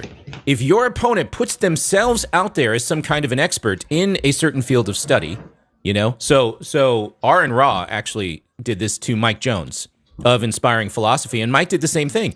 He went after Ra's credibility as a purported expert. That's the right play. That's your move in this kind of situation. And Huff is doing that right now.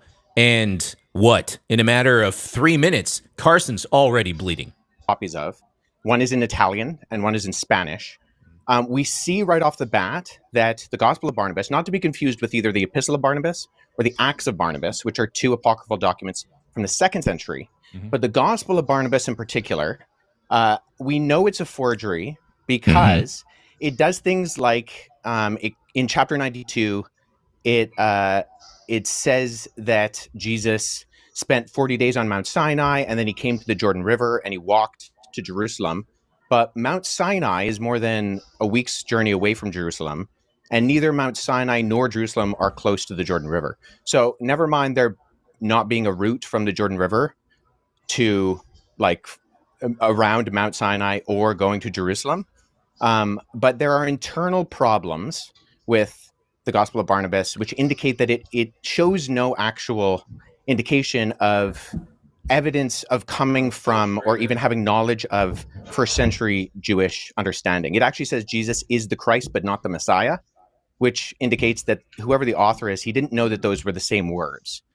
And I think a bigger problem is that the Gospel of Barnabas actually paraphrases Dante's Inferno, which was written in 1314. So there's a lot of internal evidences. Like, okay, so we're not even like, what, 2 minutes into this thing, and like Wes Huff has just demolished all of Billy Carson's credibility. And I'm like, and he's just such a sweetheart about it too, right? That if you ever want to take a lesson in debating, like study this cat, dude, for real. That disqualify the Gospel of Barnabas, never mind the fact that we don't have any evidence of it prior to the 14th century. And none in any other language other than Middle Age Italian Italian and Spanish. So again, if you're keeping track, Carson claimed that Codex Sinaiticus did not contain the crucifixion of Jesus, that it actually denied that Jesus was crucified. And then Huff said, no, it's right in there, just like our current Bibles. And then Carson said, oh, I misspoke, guys. I meant the Gospel of Barnabas, which is a text that appears to be influenced by, amongst other things, the Quran, which explains why it denies the crucifixion of Jesus. Well, I mean, that's a bit, I don't know about that. I don't know if I agree with what dude just said, and I don't condone snickering at the Holy Quran, but okay, we'll just put a pin in that. I think the Gospel of Barnabas, isn't it the Gospel of Barnabas? It mentions Muhammad.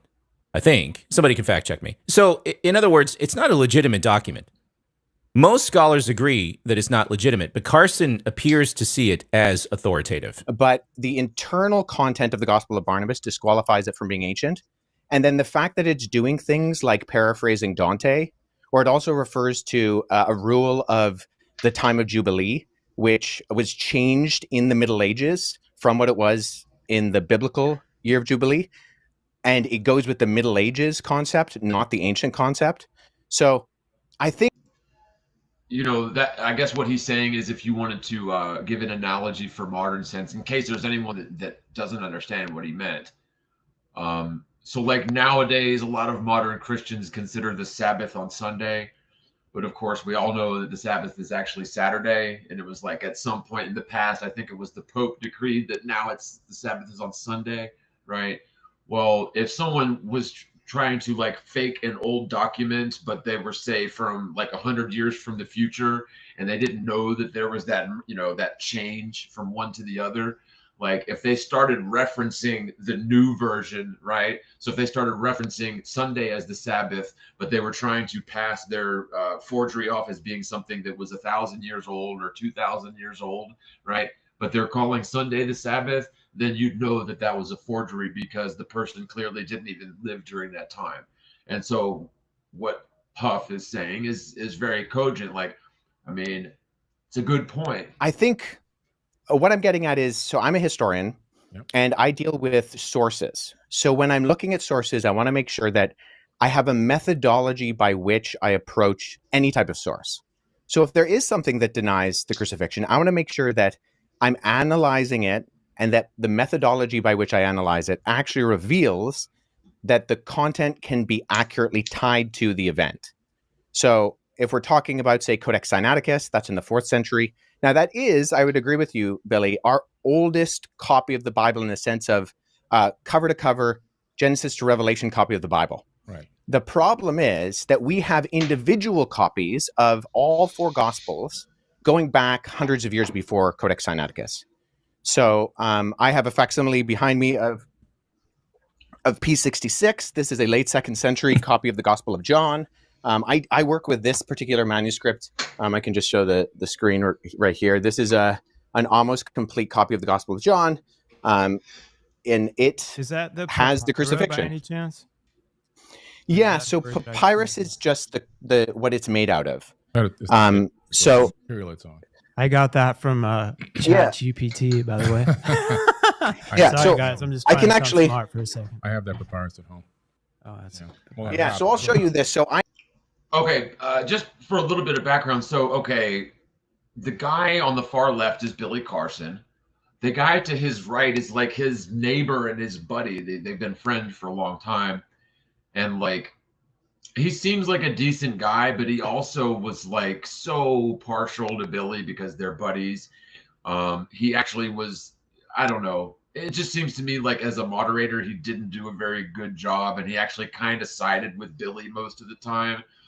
And he also kept throwing in just absolutely pointless color commentary that didn't do anything but sort of display how ignorant he is. No offense to the guy, but it was just, I mean, he seems like a sweet guy. He really does. But I guess what my point is like, this is just the highlights. So you guys aren't seeing the context of like how the two were interacting with each other. And Billy Carson was definitely getting favorable treatment from the moderator. Yet and still, as we're going to see on the Billy Carson's rant video, he's basically accusing the guy, his buddy, the guy in the middle, of basically setting him up for like a snipe event to attack his credibility when he was suffering from the flu.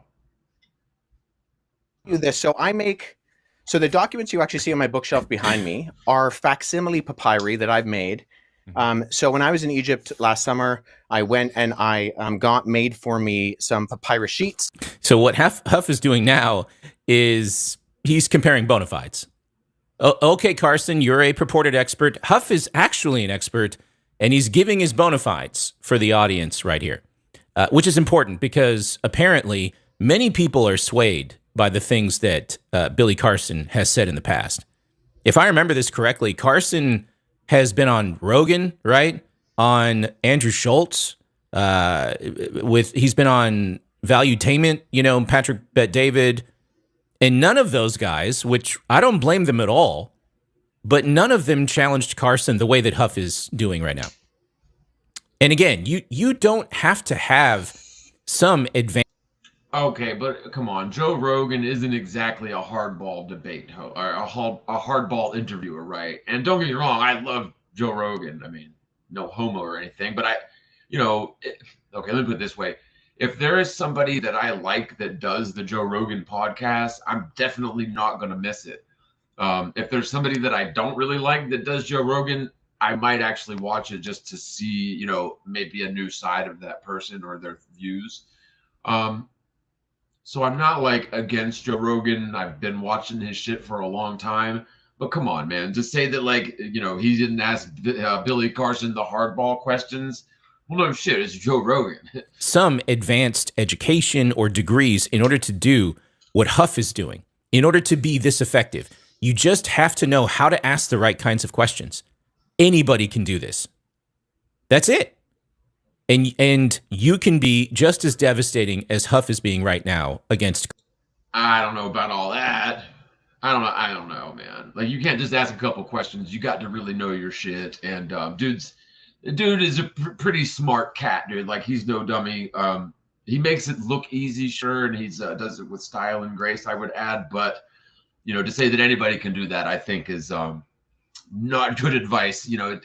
I mean, sure, maybe that sort of thing comes naturally to a lot of people, but it's not for everybody. Against Carson. The only hesitation I have with what you said, Billy, is that we have single copies of the gospel. Wait, I gotta say this. I swear to God, Wes Huff sounds like he's just like his mama, and Billy Carson's about to get his ass whooped by his mama. Billy, the way he said that is just so funny, dude. Like, Wes Huff's about to put the smack down on that ass, dude. That can be dated to the 2nd century, that all do have the crucifixion.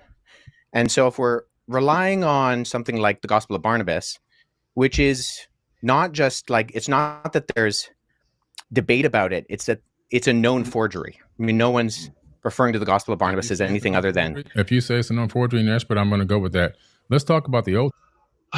Like the way he phrased that, if you say it's a forgery, banash, whatever that means, then I'm going to go with that. If you say that it's a forgery, banash, but I'm going to go with that. It's almost like he's arguing. It's like the phraseology is argumentative, right? So like, if blah, blah, blah, but blah, blah, blah, right? If blah, blah, blah, but blah, blah, blah. So it's argumentative, just the phraseology. It's almost like he's disagreeing with him while agreeing with him, almost, right? I don't know. Maybe I'm wrong. Maybe I'm hearing it wrong or something. But I guess when you talk out of both sides of your fucking mouth for so long, it just sort of comes naturally to him, right? Old Testament a little bit. Folded again. Crumbling like a house of cards. Bleeding out of the artery at this point. Damn right. This was a major talking point for Carson, right? Mm-hmm. The Sinai Bible denies the crucifixion, guys. Except, wait a second. It's not. It's Codex Sinaiticus. And even then, it's not Codex Sinaiticus. It's actually the Gospel of Barnabas, And, oops, the Gospel of Barnabas is a known forgery. So he's got nothing left. And at the end of all of this, he says, okay, I'll go with that. Okay, you're losing the debate then. Not the whole thing, right? The whole thing. So who knows what happened in the full hour or however long this was. This is only just a few minutes of what was put up by somebody that used to work with Carson. But from what we're seeing so far, this is what is known technically as a bloodbath. You know what I mean? And now I think we understand why this cannot be found in its entirety. Why nobody can see the full debate. But leading up into the new. Well, hold on, because do you mind if I address the Gospel of Jesus' wife? Did they take Sure, it down? go ahead. What was her name? Yeah, I probably should have downloaded it. I mean, if what he's saying is true, like if Billy Carson got the whole thing taken down, I wished I would have downloaded it because I definitely watched the whole thing. I'm just curious. So the Gospel of Jesus' wife doesn't actually mention. So oftentimes what happens is that the text of the Gospel of Jesus' wife is kind of paralleled with the Gospel of Philip, which mentions that that Jesus would kiss Mary Magdalene on the mouth. And so those are kind of used in parallel to kind of for this argument that Jesus was married. So the Gospel of Jesus' Wife is in the Harvard Library. However, the reason we know it's also not legitimate is because even though the manuscript, the papyrus that it's on, was carbon dated to the 4th century, the text was actually copied from a PDF version of the Gospel of Thomas known as Grandin's Interlinear. And there was a mistake in the Coptic text of Grandin's Interlinear that was copied into the Gospel of Jesus' Wife. So we know that this is not a legitimate document, even though the papyrus is ancient, and this happens a lot with forgeries. I have a couple of friends who have actually worked on projects that have revealed forgeries within Dead Sea Scroll manuscripts and within other ancient. So did you get that? So this other scroll that Billy Carson uses all the time to like make whatever case for whatever thing he was trying to say about Jesus' wife or whatever, right? So that scroll was exposed as a forgery because whoever created the forgery copied the Coptic text from a PDF that they got online. And when they copied the Coptic text onto this old papyrus paper that really is old paper, right? They copied the mistake from the PDF. And so that's how they got caught. And like this was years ago. I think this was at least 10 or maybe like going on 20 years ago, if I'm not mistaken, that was exposed. Maybe it was 8 years ago. I don't know. It's been a long time. And so Billy Carson is still to this day is discrediting, discrediting things and discrediting Yeshua and Christianity based on known forgeries. So like the question is raised, like, is Billy Carson really the foremost expert on dead languages and ancient, manuscripts? Is he really? I don't know, man. I mean, he definitely is the most famous one or one of the most famous ones. Wes Huff, not so much, right? I mean, it makes you wonder, how is it that somebody like Billy Carson is world famous and a millionaire and takes his elevator to, home or whatever. But people like Wes Huff are, just regular people. It's just food for thought, man. But, what a sick, sad world and upside down world it is when, the feast of nonsense takes precedence over the truth. Other ancient Christian papyri. But the reason why we know the Gospel of Jesus' Wife and that Karen King, who kind of vouched for it and she lost a lot of credibility, unfortunately, for her, and she's admitted that it's a fake as well, was because we can tie it directly to not copying from an ancient text, but actually copying from an online version of the Gospel of Thomas in a PDF form.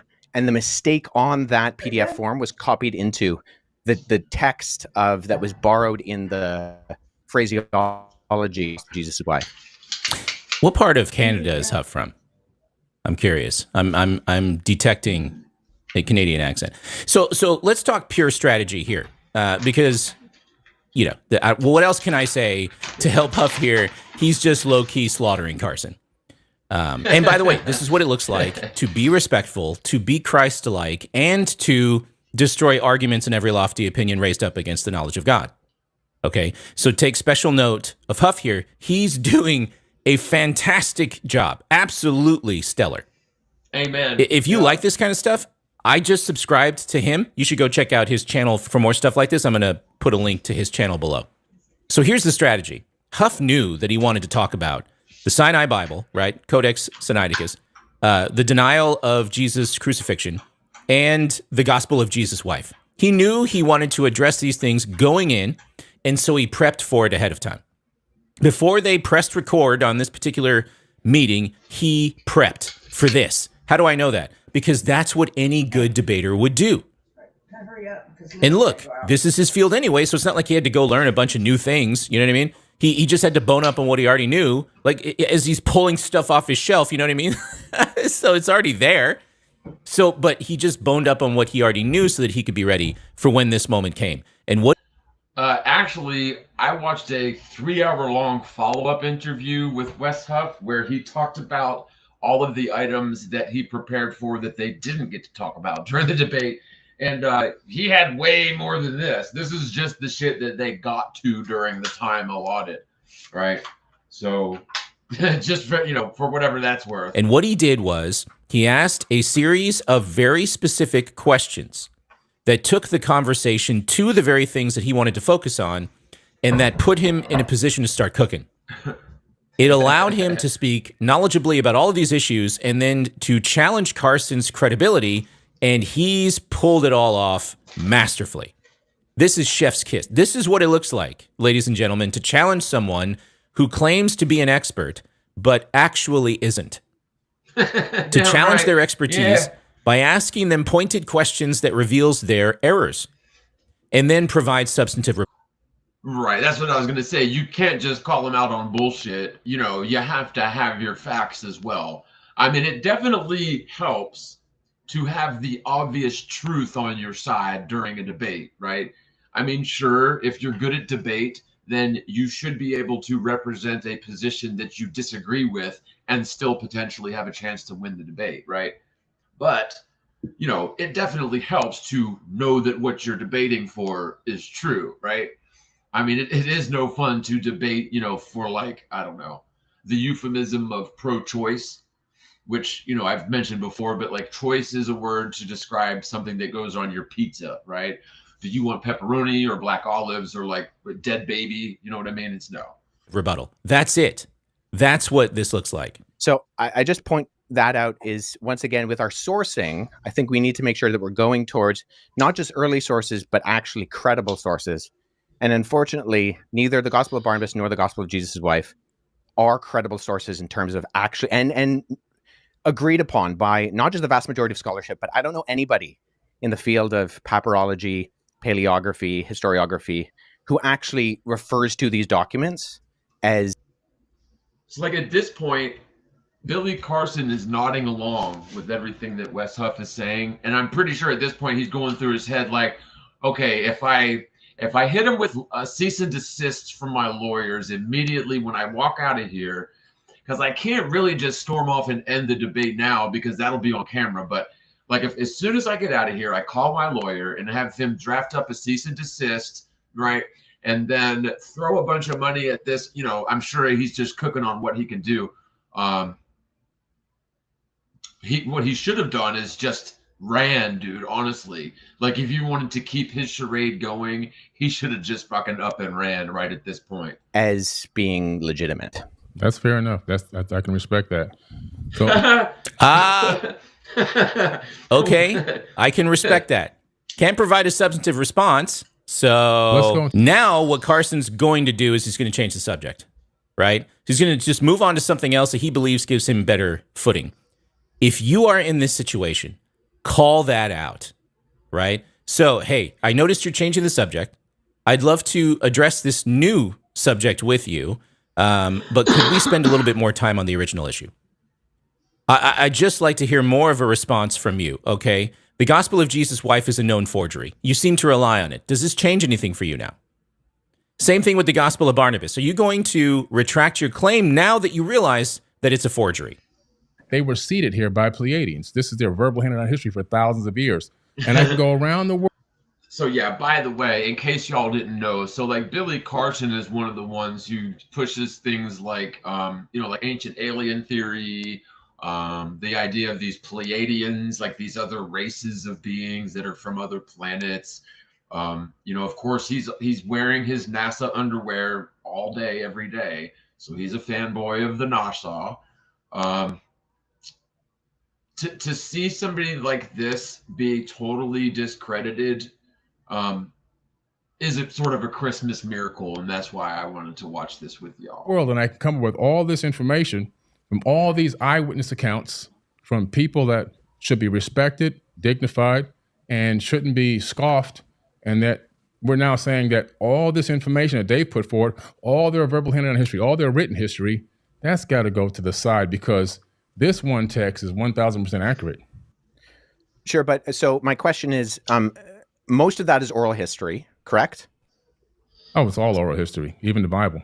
Okay, so when we're engaging with oral history, what methodologies are you using to confirm that the orality is accurate? Oh, man.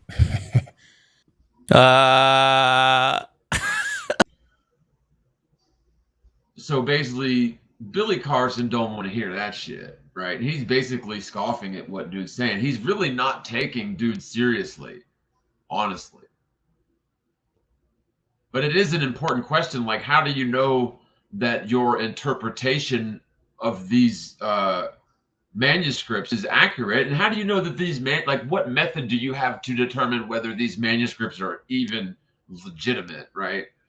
You can't just laugh that away, especially when you're the world's foremost expert on ancient fucking manuscripts, dude. I don't even think Billy Carson knows what the fuck dude's talking about, if you want to know the truth. Look at that. Look at that. He's done. This is the 1,000-yard stare when you realize that you're all done here. You know what I mean? And again, I mean, look how easy it was for Huff to do this. If there's any takeaway for you, I know that some of you are aspiring to engage others effectively, you know, not even on the debate stage, just interpersonally, right? And some of you, others of you, are aspiring to get up on the stage and debate people. You know, here's another point that I want to make, and this is a sort of point of contention that I have with history and, you know, the study of history in general. Because yes, it is nice to be able to point to your opponent who is quoting these ancient texts and, you know, making positive claims about those ancient texts when those ancient texts are known forgeries and have been, like, you know, agreed by all scholars that it's been debunked, right? So that's pretty easy to do, isn't it? I mean, it's not always going to be that easy, but in a lot of times when you're debating someone, it's not so cut and dried as debating a text, right? And furthermore, I would argue that, at least as far as I'm concerned, and in my sort of fields, truth is usually not going to be gleaned so much from ancient texts, but from real measurement and real, experience. Anyway. Notice, all Huff had to do was ask a couple of key questions to Carson, and that was it. Imagine if Joe Rogan or Andrew Schultz or PBT would have done that with their audience. Well, I mean, come on, but, you know, imagine if fucking, you know, monkeys might fly out of my butt or something, you know.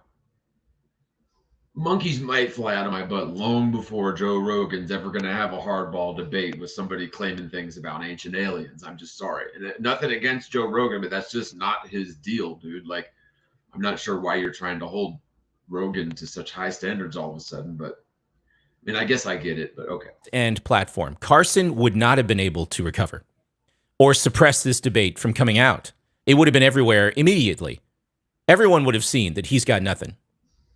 That it's just, what is it? Faux expertise and gish galloping and softball interviews, right? The question was... Well, it's like usually these sort of big names like Neil deGrasse and these others, that you're never going to see them do debates, right? This is the first time I've ever seen Billy Carson engaged in any sort of a pointed debate. And, you know, he definitely got his ass handed to him with ease. And so it really makes you wonder if this guy is such a paper tiger, and you know, if you've been on the internet at all in the last 5 years, you've seen him at least 10 times. You know what I mean? Like, and that's a very low ball. To get that sort of exposure and notoriety, it just doesn't happen by accident. I wonder if he's a Freemason. Like, I don't bet, but if I had to bet on whether or not he's a Freemason, my money's going with Freemason. Just saying. What is your specific methodology that you use to confirm these historical claims? Boom. Pull him out of the oven. He's done. Well, first and foremost, some of these texts some of these cultures have written down information in caves. You've got cave paintings. The Dogon tribe actually have not only written down. Sure. No, I don't disagree with that. The question is one of historic. Sorry, I didn't mean to interrupt you there. The question is.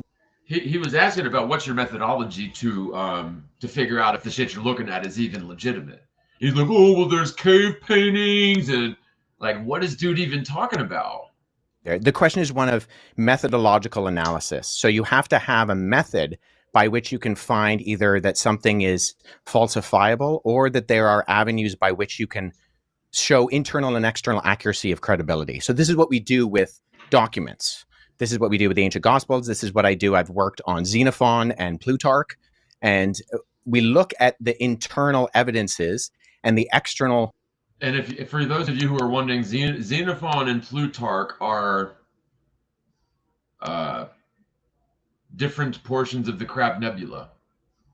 And I just made that up. External multivalent corroboration to try to figure out, okay, yes, we have all these stories. Great. I don't deny that. But as a historian, as someone who's trying to figure out what is accurate, how do you know if I use the term verisimilitude, do you know what that term means? No, but I can tell you this. Tell me. No, but I can tell you this. Okay, y'all listen. Lily's got to be walked. So I'm going to run the rest of this while I walk Lily, and then I will come back to do the final clip, which is like, so it's like, it's Billy Carson's rant, or highlights of his rant that he since took down, I think. But I'm going to run this, walk the Boogaloo Scrimp, and I'll be right back. All right. Oh, man. Oh, this is as bad as it gets. I mean, you know, there's crazy where someone gets up and demands that James White drinks antifreeze crazy. You know what I mean?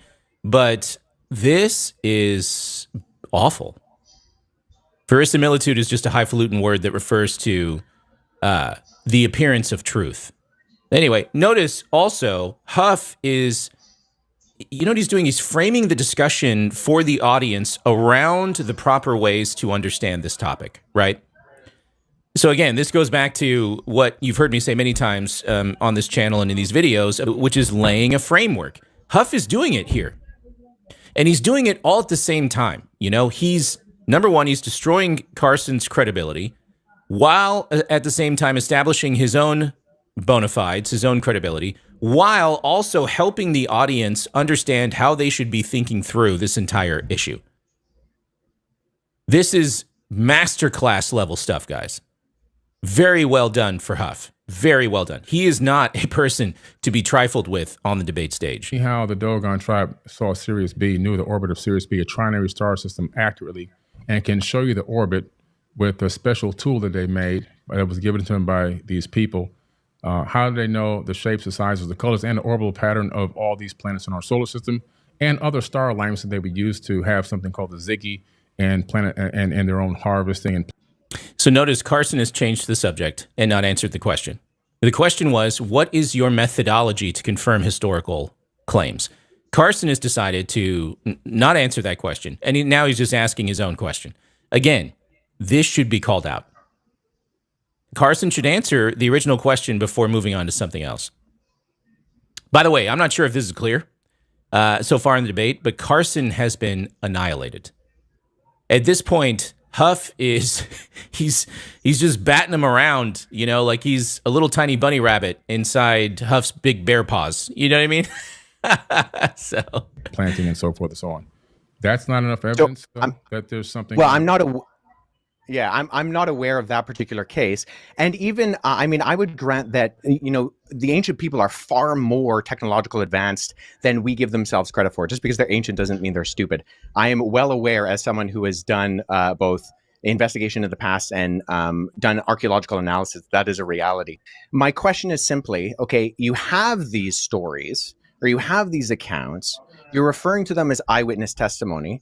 How are you going about verifying that as that? Well, if the people had eyewitness testimony about Jesus, they then just wrote down their eyewitness testimony on a piece of paper or parchment paper or papyrus. So these people... Right. So that's where internal methodological analysis... Some of it's actually written down. So, I mean, it's the same exact thing. There's really no difference. Well, no. So you do internal investigations to figure out when something was dated. So something like so when I used that term verisimilitude before, that's something we as historians are looking for. It's a term that simply means the appearance or likelihood of truthfulness. So when you do historical analysis, it's an inference to the best explanation. So you have proof and you have data, and you're extrapolating that data on levels of probability. So some things can be confirmed as high probabilistically true, and other things are lower in their probability that they happened. But there are different methodologies, different ways that you explore historically how that happens. Well, so for the Gospels, you look at with the Dogon tribe. So if nothing else, people should be watching this debate just so they can understand how historical analysis works. And also why the Bible has held up to historical and textual scrutiny from scholars for centuries. This is why the Bible is considered to be historical source documentation. Now, that's a broad statement to make because secular scholars refuse to acknowledge miraculous claims of the Bible. Fair enough. But they don't do that because of some kind of historical analysis. They draw those conclusions because of an a priori belief that miracles can never happen, and then they just bring it to the table in order to evaluate the Bible. But that's a conversation for another time. I hope this full debate gets released to the public because if nothing else, people will understand what is entailed in good historical analysis. Scientists went there to visit the tribe, and they still have no answers because they used their modern science. They took the best scholars to visit these people, and they're still scratching their heads. Oh my God, can you believe this, you guys? So the scientists took the best scientists. No, the scientists took their best science and visited the best scholars. Do you hear, does he even hear himself? He really must be, he was probably independently wealthy before he got on this kick, loaded, and he just had a bunch of yes men around him just agreeing with fucking everything he said. Or maybe he was just spoiled. I really don't know how people get like that. But I've met one dude in particular, man. Oh my God. I met this one dude in particular. And this motherfucker was from Connecticut. And no, I'm not talking about the one you're thinking of. Not him at all. Different dude from Connecticut, right? Whew. I have never heard somebody literally go on and on and on and on about how great they are. And dude's dad was super rich, right? Apparently, so his dad was in business with Ross Perot. Okay. So if you don't know who Ross Perot is, he was one of the richest dudes in the world by far for a long time, and he lived to be 150. So this dude's dad was in business with Ross Perot with IBM or something. So loaded, right? Loaded. But this dude, I went to dinner with him and his wife one time, and it was the only time I met him. But I knew him for business for years. The one time I met him, went to dinner, he literally went on about how great he was for about 30 minutes straight without letting anyone else talk. And he was not being funny about it. It wasn't something he was doing ironically or grandstandingly. It's just that's how he was. And I just what a strange thing, dude. I don't know. Something happened there. Sure. And I'm not even denying that necessarily, but the question is, okay, we need different levels of evidence and exploration, not just scientifically, but historically, to derive something as eyewitness testimony. Now we have mountains of that, and I'm more than willing to go into some of that with the Gospels as early eyewitness testimony that can be verified externally and internally. But nonetheless, the only reason I ask, Billy, is because I've listened to a fair amount of your content, and I'm unaware of the methods that you use to try to discern between what is an accurate source historiographically and an inaccurate source historiographically. Okay, first of all, I just got to say, I love that motherfucker, dude. I don't know. The way that he, I've never seen somebody, totally just dismantle another dude so gracefully. Well, does that make sense? I use getting in an airplane and traveling to these places, doing my own research, talking with the indigenous cultures, and researching as much of the text that is available that I can possibly find. Okay. Okay, so I'm my own method. My method is getting on an airplane and using my eyes to look at stuff. That's That's two things at the same time. That's Carson doubling down on his own expertise, while at the same time. And again, there's nothing funny about that in certain respects, but when you're talking about ancient manuscripts, that's not how that shit works, dude. I'm sorry. Like, and honestly, I have my bones to pick with the historical narrative. In fact, I got a whole series playlist called Questioning the Historical Narrative on my channel with, everything from the Tartaric crypts and mud flood catacombs to the magnificent insane asylums of the 1800s, and questioning the historical narrative surrounding the Panama Canal and Machu Picchu and Angkor Wat and just all kinds of shit. But I don't profess myself to be any sort of, expert in history. I just, when you question the official historical narrative with a certain amount of skepticism, right? And if you're not afraid to assume, if only for argument's sake, that maybe academia could have made mistakes along the way, and even further, maybe academia was deliberately misled about certain things along the way, then it really does open up sort of a whole new way to look at history. Now, I'm not saying that, Wes Huff's method of debunking the documents that dude is citing all over the place wasn't sound. It's not what I'm saying. His methods were sound. But I guess what my point is that not everything is going to be so easily debunked, because not all claims are made based on fraudulent manuscripts, right? And so I guess, I don't know exactly what I'm trying to say. I kind of lost the point, but I think maybe y'all kind of feel my drift. I don't know. I'm running on coffee at this point, y'all. Like, my bedtime's usually about 8:30 at the latest, and it's now 10:30. But I'm staying up. We're gonna finish this one, which is almost done, and I got another one too. I think it's just like the best one ever. So we are gonna get to it. While at the same time proving that he has no expertise. Therefore, why should we take this person seriously? So I don't dispute that, and I do believe you have done that. But I mean, even from what we've talked about, so you've researched the text, but when we talked about the crucifixion, everything you cited was either, and I mean with all due respect, false in terms of the Sinai Bible, because Codex Sinaiticus is just a 4th century Greek manuscript of the Gospels that we have today, or they were verified forgeries in terms of the Gospel of Jesus' wife and the Gospel of Barnabas. You may be right on that particular part of the topic, but like I said, that's left. No, not maybe right. Like, he is right and you conceded. Now you're trying to walk it back to maybe right. That's such a weird thing. Like, it's one thing to get your ass handed to you in a debate, and it's another thing to sort of lick your wounds and lie to yourself.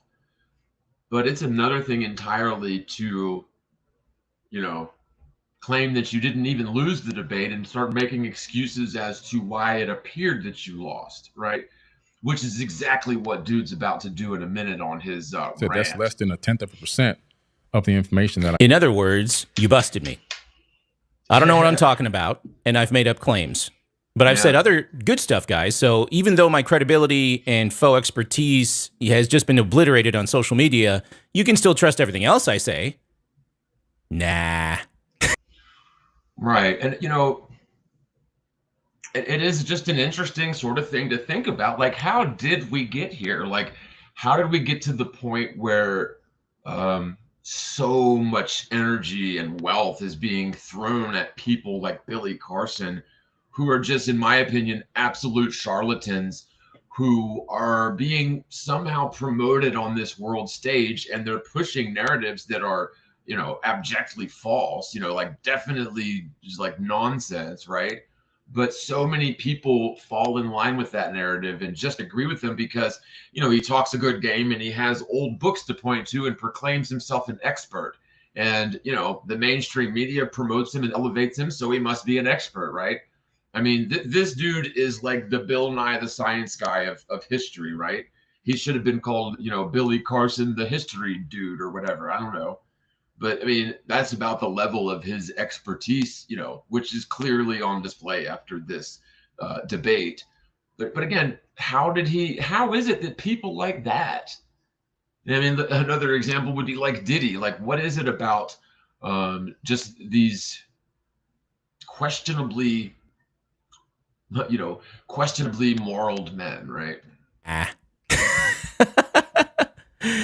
We're good. We're good.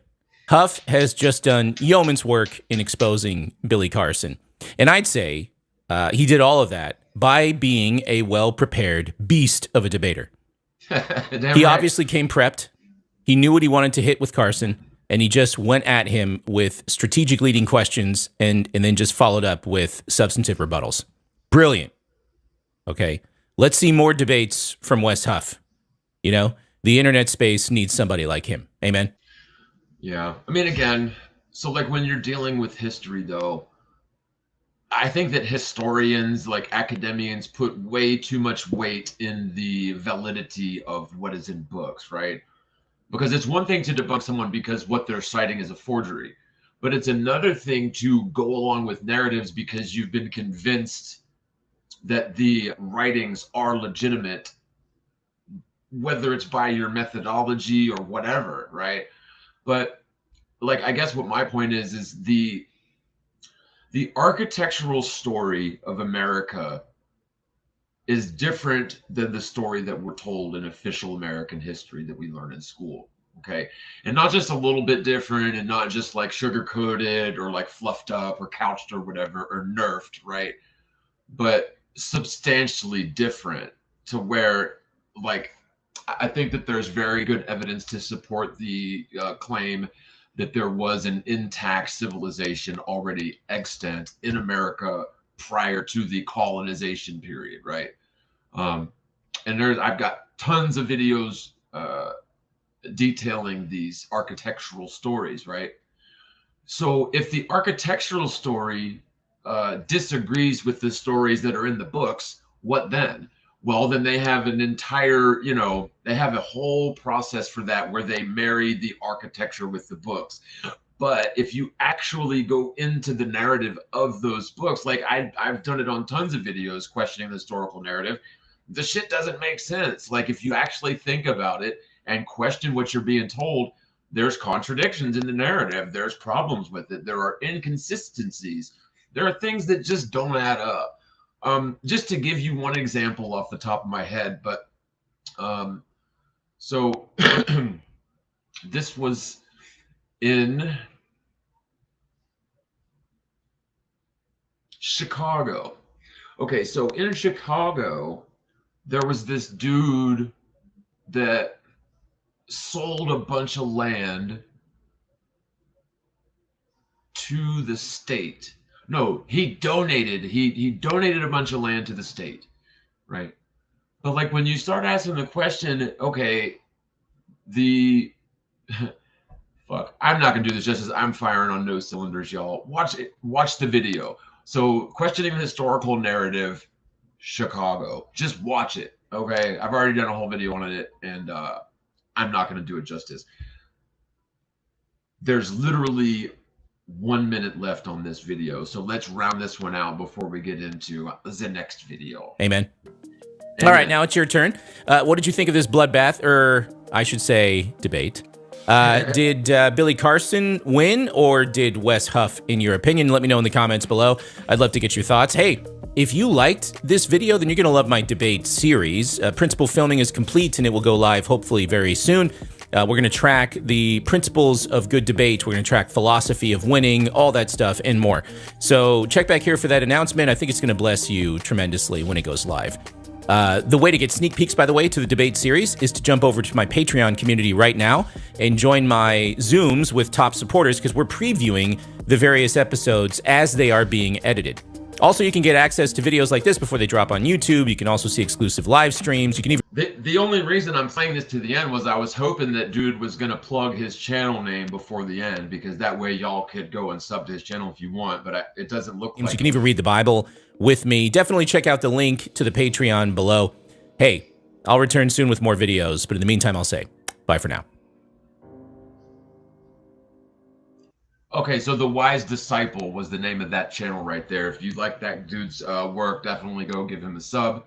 And I got one more to share with you guys for this Merry Christmas special.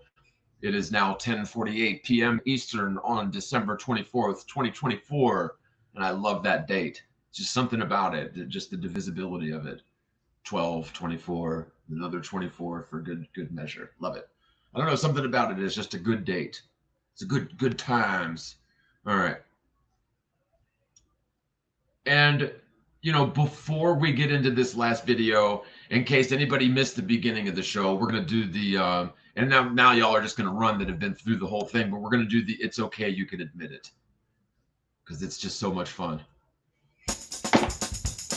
A lot of people think the big news stories these days are, well, a judge ruling against snooping by the NSA, or the big fight in Congress over the new proposed budget. A lot of people say those are the big stories. But judging by local news, and I've been looking at a lot of local news, there's an even bigger story that's sweeping the nation right now. Who are you really shopping for this holiday season? It's okay, you can admit it, if you've bought an item or 2 or 10 for yourself. Well, it's okay. You can admit it if you have bought an item or 2 or maybe 10 for yourself. It's okay, you can admit it. You've bought an item or 2 or 10 for yourself. It's okay, you can admit it if you bought an item or 2 or 10 for yourself. It's okay, you can admit it if you bought an item or 2 or 10 for yourself. It's okay. You can admit it if you've bought an item or 2 or 10 for yourself. It's okay, you can admit it, Todd. If you've bought an item or 2 or 10 for yourself. It's okay, you can admit it. If you bought an item or 2 or 10 for yourself. It's okay, you can admit it.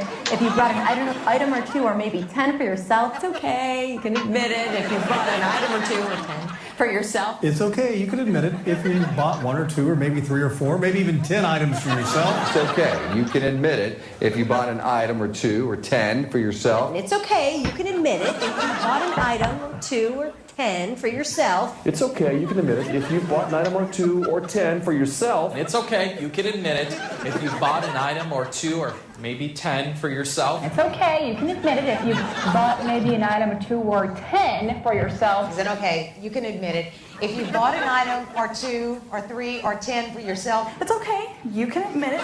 If you bought an item or 2 or 10 for yourself. It's okay. You can admit it if you brought an item or 2 or 10 for you. It's okay, you can admit it. If you've bought an item or 2 I love that, dude. When she, It's okay, you can admit it. I don't know why that's so funny to me, where she starts it and he finishes it. But like, dude, at least they got that, like, they freestyled on it a little bit. Like, it is nice to see that even the talking head newscaster NPCs have some degree of a flair of personality. Maybe like what, 8% of the time. You can admit it. And I'm not trying to diss anybody that has loved ones in the in the media world. I'm really just kidding. But honestly, I just don't think I could read a script for a living like that. I just don't think I could do it, man. I mean, then again, they do get paid very well to do that stupid shit, so I guess I probably could. Honestly, I don't know. You can admit it if you bought an item or 2 or 10 for yourself. It's okay. You can admit it if you bought an item or 2 or 10. Say for yourself. It's okay. Admit it if you bought an item or 2 or 10 for yourself. It's okay, you can admit it if you bought yourself 1 or 2 or 10 things for yourself, because a lot of people do it. A lot of people do it. Oh, man. Scary. I find it frightening. It is, dude. It is so freaky, man. It is so kind of scary, ain't it? Okay, so this is going to be the final clip of the evening, and I'm not sure how long it is, but so this is highlights of Billy Carson's rant that he put up after Wes Huff and them published the debate, right? So he tried to prevent them from publishing it. He went to pretty extreme lengths, like threatening to sue them. I think he may actually be suing Wes Huff, I think. Don't quote me on that, but I think he's suing dude. And he tried to like hit him with cease and desist orders before they published it. They published it anyway. I mean, it was a voluntary debate that he agreed to. So I'm not sure how he can have any sort of legal grounds other than it's just a frivolous lawsuit designed to cause undue angst and suffering against his, enemy, basically. A lot of people. That's not that, I almost did the wrong one. Okay, so it's this one here. Sorry.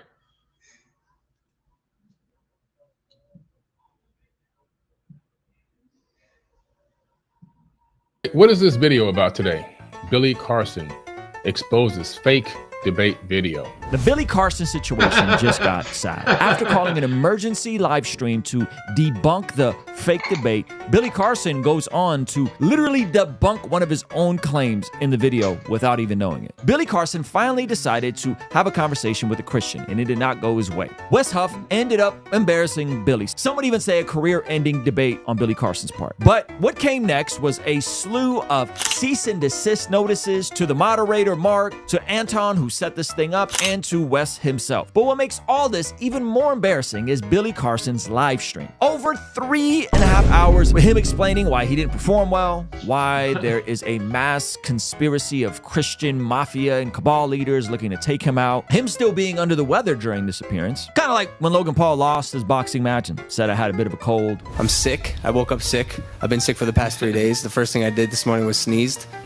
Oh God, man. And I'll tell you, every time I see that dude, I can't stand that motherfucker right there, boy. 3 times. It took away that killer instinct. And then he brags about having friends in high places and even pulling the race card. You thought I was just some dumb black guy that just happened to get a little lucky with a couple of clips online and gain some popularity. But the best part of his 3.5 hour stream was when he started to try and debunk the claims that he was debunked for. Specifically, the claims that Wes clearly called him out on regarding the Sinai Bible. He moves the goalposts and tries to reconcile some of the outlandish claims he's made and why he wasn't able to deliver them when he was with Wes face to face. But before we get into that, guys, my name is Ruslan. This channel exists to encourage, empower, and inspire you to live a life that blesses God. If you're new here, if you're not new here, do me a favor, hit that subscribe button. As a huge percentage of the people that watch this channel regularly, unfortunately, are not subscribed. All right, let's jump into this video. Billy goes on to explain that he had pneumonia and was in the hospital for weeks and was feeling under the weather when he ended up having this conversation. I'm not going to unpack all of that. That could be true, and it doesn't really affect anything. I'll just be unpacking some of the claims he tries to use in this video to debunk the things he should have said to Wes. Okay, so first thing, I got to point out, Billy, if you're watching this is the definition of a slap lawsuit, okay? Listen to what Billy says in this part of the video. The money that you thought you were making and the popularity you thought you were making is all going to be spent on attorney's fees. Okay, first of all, I think dude's playing video at like 1.5 or 2 times speed, so that's why it's so fast, but that's fine. Just pay attention to Billy Carson during this, because I watched this response that he did, and there were times when, like, seriously, I don't know if it's maybe my eyes started getting tired or something, but the dude started turning green, and the irises of his eyes started turning into slits. And then dude took the video down. And I don't care if I win or lose. I just want you to spend money. This is someone that's clearly unhinged and also unfortunately does not understand how the law works. A slap lawsuit is a strategic lawsuit against public participation, and it is a civil complaint or a counterclaim filed to silence or intimidate someone who speaks on a matter of public interest. The term was coined in 1980s. So what Billy is based... Yeah, you can't just sue people for the sake of litigation. Like, especially like, yeah, you've got a bunch of money and this person that's your political enemy or whatever, person that you don't like, you want to basically inflict them with lawfare. You open a frivolous lawsuit against them, and you can afford to pay lawyers to tie shit up in court, and they can't, so it ruins their life while you sit back and laugh. That's illegal, right? So what if Billy Carson is actually suing Wes Huff? Wes Huff is going to end up getting paid in the long run, I would imagine. Especially if he does some sort of crowdsourcing to raise funds for his, for his legal defense, his legal defense. Yeah. So what Billy is basically admitting to there is that he is okay with filing a bunch of slap lawsuits against creators, against people that were part of this process, because he just wants them to spend money. But what he doesn't understand is this could open him up to a countersuit. Translation differences. KJV. Translators worked from a limited set of late medieval Greek manuscripts, primarily the Textus Receptus and Hebrew texts available in the early 17th century. In contrast, the Codex Sinaiticus is an earlier manuscript reflecting a different textual tradition. These distinct source materials contribute to differences in wording and interpretation between the two versions. Wow. This is so, if you don't see what Billy Carson's trying to do here, so like, he really didn't have an argument, right? He tried to say that the Sinai Bible told a story of the crucifixion not happening, right? But then when he was called out on it being not the Sinai Bible, but the Codex Sinaiticus, then he went and said, no, it was the Gospel of Barnabas. I misspoke, right? But first of all, that's a lie, because he went on several podcasts and things saying the Sinai Bible proves that Christ was not crucified. He said it dozens of times. Well, maybe not dozens, but a bunch of times. This is like part of his shtick, right? His feast of nonsense includes this claim about the Sinai Bible for sure. Okay. But what he's trying to do now on this little response that he's making, he's basically looked up what are the differences between the Sinai Bible, Codex Sinaiticus, and the KJV. And this document here, it's probably like an AI generated overview. It's just telling you what the differences are. So maybe there are a few, subtle differences between them, but ultimately they are very, very similar. I know this firsthand. And I think that's probably why he called it the Sinai Bible, to mask it in what the fuck is he even talking about, right? I don't know. Or maybe he just really didn't know what he was talking about, right? But so he thinks that this does something for him, like an AI overview of the differences between these two texts. Wow, like grasp at straws much, Billy Carson? Okay, so Billy thinks he's cooking here. Here's the thing. Anyone with even a basic level understanding of textual criticism understands the distinction between the Codex Sinaiticus, which is the earliest manuscripts, and the Textus Receptus, which is where we get the KJV only movement from, meaning people that believe the later manuscripts that the KJV comes from are actually better because they contain some passages that are missing in the earliest manuscripts. But anyone with a study Bible, I mean, almost anyone with really any Bible, can find these discrepancies. They don't make any major doctrinal issues. They are things like a story being left out in the Gospel of John about the woman being caught in the act of adultery. The last 11 verses being left out of Mark 11, which we just did a video on, reacting to the West Virginia church handling bit. This is stuff that within Christian communities we know about and we've known about. So Billy is presenting this information as if it's shocking in the smoking gun. There's no smoking gun here. We know that there's variance in our scriptures. This is called textual variance. This is stuff that's been discussed and debated. So like what Billy's trying to say is basically, okay, because this text right here says that there are differences, therefore my claim about the Sinai Bible was true. Like, that's absurd, like where he's trying to go with it. I already took her out. Well, she's already out. Yeah, I'm almost done. This video here has 14 minutes left on it, and then I'm done. I'm in the middle of this, though. Can you please? Here, I gotta go shut the door behind her. Go on. Yeah. All right, go on. I'll be done when I get done. Thanks.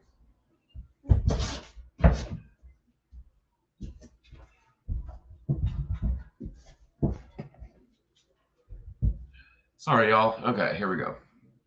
Between Dr. James White and Bart Ehrman.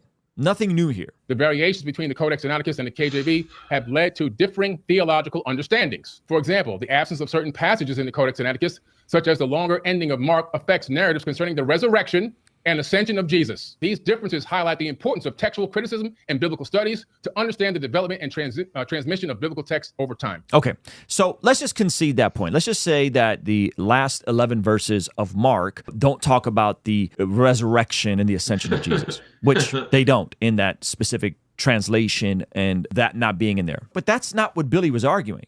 You see, what Billy was arguing was that the Sinai Bible, the Codex Sinaiticus, never made a claim that Jesus was crucified. Billy was arguing that Jesus was not crucified. He actually wasn't arguing about the resurrection or the ascension. Furthermore, he's also missing that the resurrection and the ascension is documented in the other three Gospels, even outside of the 11 verses of Mark. So again, this is a big nothing burger. There's nothing here to discuss because we all know that the last 11 verses of Mark aren't in the earliest manuscripts, which is the Sinai Bible. Nothing there you guys are doing is uplifting anybody. Nothing.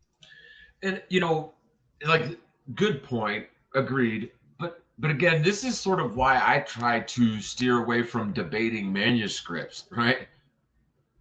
Just because, like, well, at least in my line of work, or where I'm concerned, you know, which is the whole brainwashing thing, you know.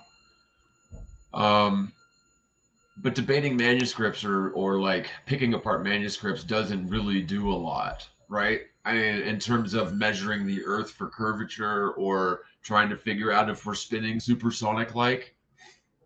We're not. Anybody. Nothing that you guys are doing is changing anyone's life. Nothing you people are doing over there is helping anyone. You guys are spending tens of thousands of dollars on fake bots and fake YouTube accounts and sending people, hordes of people to attack and show their true Christian colors. Like, do y'all see this man turning green right now? I don't know how good y'all can see it, but I'm telling you, dude is like turning green, bro. Colors. Okay, first of all, Billy, you can't have a career, it seems like, without attacking Christianity. That's why this has started. You decided to consistently spew nonsense and flat out misinformation about Jesus on everywhere from Joe Rogan to the Schultz podcast to PBD. You then got confronted and got challenged. You lost the debate and you're running from it. You're running from it in a very nasty way. So like what Billy Carson was trying to say, I did kind of get his point of view on why he thought he was attacked, okay?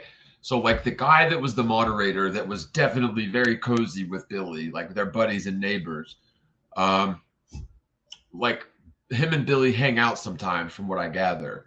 And when they were hanging out, he was like, hey, I got this guy, Wes Huff, that wants to debate you. So let's do a debate.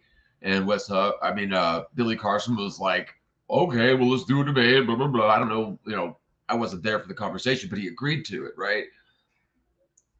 And well, then y'all saw the rest. But for him to claim that he was set up and attacked and now they're botting him and attack him, no, like the reason he's getting attacks from the internet is because like he's made a bunch of false claims and really seriously misled a lot of people because he was just balls to the wall wrong about a lot of things. And he made a lot of claims about the creator and about Jesus that were just absolutely false.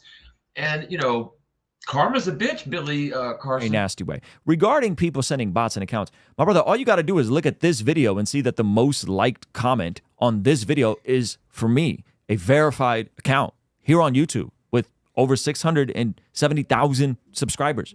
Real comments, real views. We don't got to send you bots. Now, earlier in the video, Billy did mention that there was potential threats against his family and all that kind of stuff. And listen, I think that's horrendous. And I don't think anybody should be messing with his family or dragging his kids into this. That is awful. I don't know any Christian a part of this whole process that would do anything of the sort. I don't think Billy should be harassed. I don't think Billy should be threatened. I don't think anybody should be showing up to his house. I think all of that is wrong. And if you notice in my actual videos, I didn't talk about any of the backlog story about you claiming to be a certain age or whatever legal issues you may have not had earlier in your. Oh yeah, like that's right. So what he's referencing there is Billy Carson claimed, apparently from what I gather, it seemed like he legitimately claimed that he was like in his late 70s or something. And it's because he's some kind of, like, I don't know the extent of the claim, but he claimed he was super old and it was because he does XYZ that he, I can't remember the exact details of it, but yeah, dude was like claiming he was fucking 80 years old or some shit like that, 78. Yeah. Earlier in your life. We're dealing with the actual claims you, sir, are making about Jesus. Nothing else. Okay, now the next part of this video is the best part of this video. Billy is going to debunk his own claim about Jesus being married in the video. It's like it happens in real time. I'm shocked that he decided to play this, that he decided to leave this in, and then decided to consistently add more and more and more conspiracy theories in order for any of this to make sense. Okay, check this out and listen closely. Debate is raging among academics and religious leaders over a recently discovered piece of ancient papyrus that makes a reference to Jesus Christ having a wife. Karen King, an expert in the history of Christianity, unveiled the 4th century artifact, which she says is the only existing ancient text, quoting Jesus explicitly referring to having a wife. That sounds like a smoking gun. Ooh, ancient manuscript that says Jesus had a wife. So like this video is something that Billy Carson invoked on this stream to prove that he was right about the Gospel of Barnabas, the Gospel of Jesus' wife, right? But here's the thing though, and I know this because I've already I haven't seen this video, but I know about this response that he made. And the thing is that this news reel that you're watching right now is dated. And the woman who they're detailing that claim that she made about that little scrap of paper, that little papyrus or whatever, she has since rescinded and admitted that it was bullshit, a forgery, and that she had been duped. Jesus had a wife. Oh my goodness. Now, first of all, I think it's very interesting that Billy will rock with a claim like this from a later dated manuscript than from the claims we see in the Gospels about Jesus' identity and Jesus' ministry and Jesus' crucifixion and Jesus' resurrection. But that's not the best part, friends. The best part is he's literally going to have this same scholar who discovered this manuscript debunk her claim, and then Billy is going to unravel trying to make sense of it. Everyone's looking at this thing and it's creating a big stir and it's creating a big... This is, mind you, this is 2012, creating a big stir, 2012. Now listen very closely. Woo-ha in the whole Christian community because it could potentially upturn the apple cart and everything else. Mm-hmm. But there's also some talk about it. Maybe this thing is real. Maybe it's not real. Maybe it's fake. Now, why would I still have that opinion after people, academics, come out and try to say that this thing isn't real? Well, let me talk about that. Is it possible Karen King was explicitly pressured into stating that the gospel of Jesus' wife was likely a forgery? It's possible to consider factors that may have influenced her acknowledgement of the fragment's questionable authenticity. Scholars, especially those in... So he plays this bit from Karen King of this man. And he just read it right there. It's likely a forgery. I mean, I don't think he debunks himself, but it just kind of goes to show that he's just grasping at straws. I mean, to me, it's pitiful. Like, I do feel pity for him and, others that when you see people crash and burn and like, they're like on the brink of losing everything. Like, I don't enjoy seeing people go through that. But, like I said, karma is a bitch, dude. Like, you really kind of got to be mindful of karma when you're, stepping on people's heads and shit. I got to say it. Of this manuscript that was dated way later than anything that we have in the Codex Sinaiticus, and then goes on to address that the lady herself, Karen King, came out and said it was likely a forgery. Billy is debunking Billy's own claims in real time. And then he's explaining his conspiracy theory.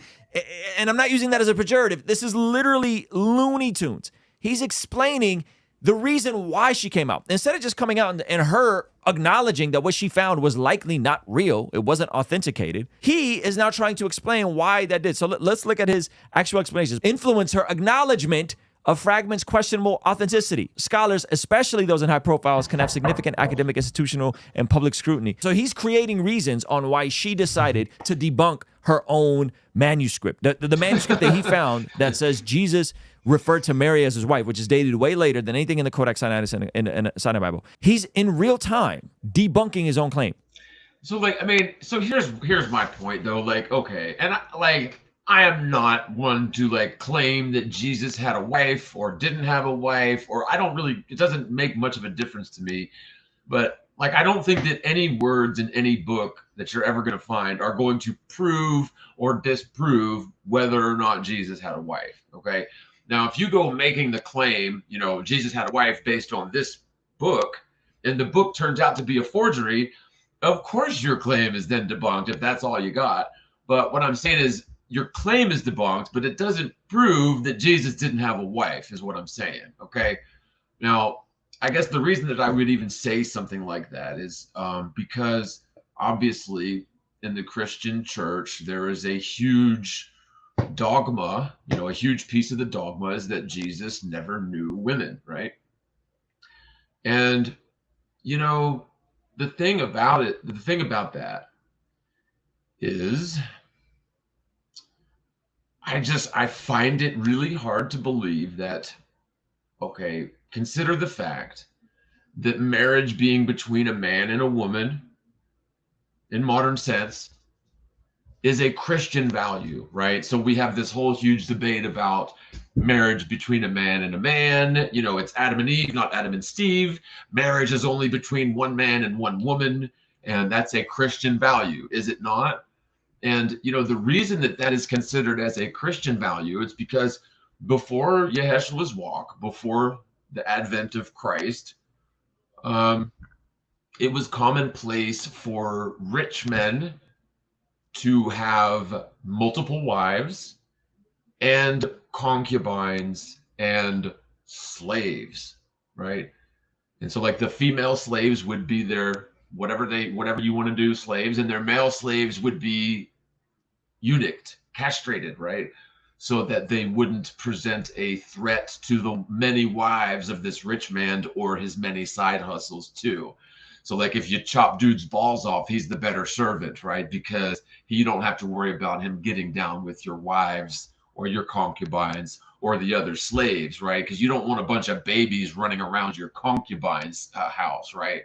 So, you know, prior to Yeshua's walk, it was commonplace. So like, for example, Solomon, you know, the guy that allegedly, you know, built the temple using the help of demons, if you believe the stories, he supposedly had like hundreds of wives or like 1,000 wives or something like that. Ridiculous number.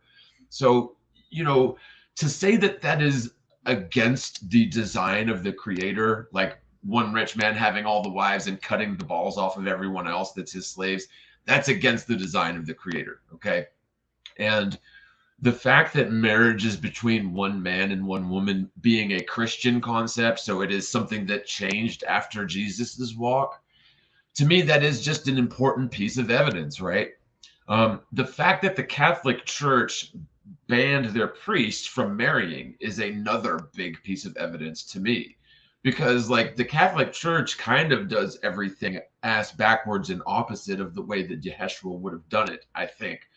And, you know, also just a tidbit, in the Orthodox Church, which is very similar to the Catholic Church in a lot of ways, but one of the main differences in the Orthodox Church is an Orthodox priest will have a wife and kids, right?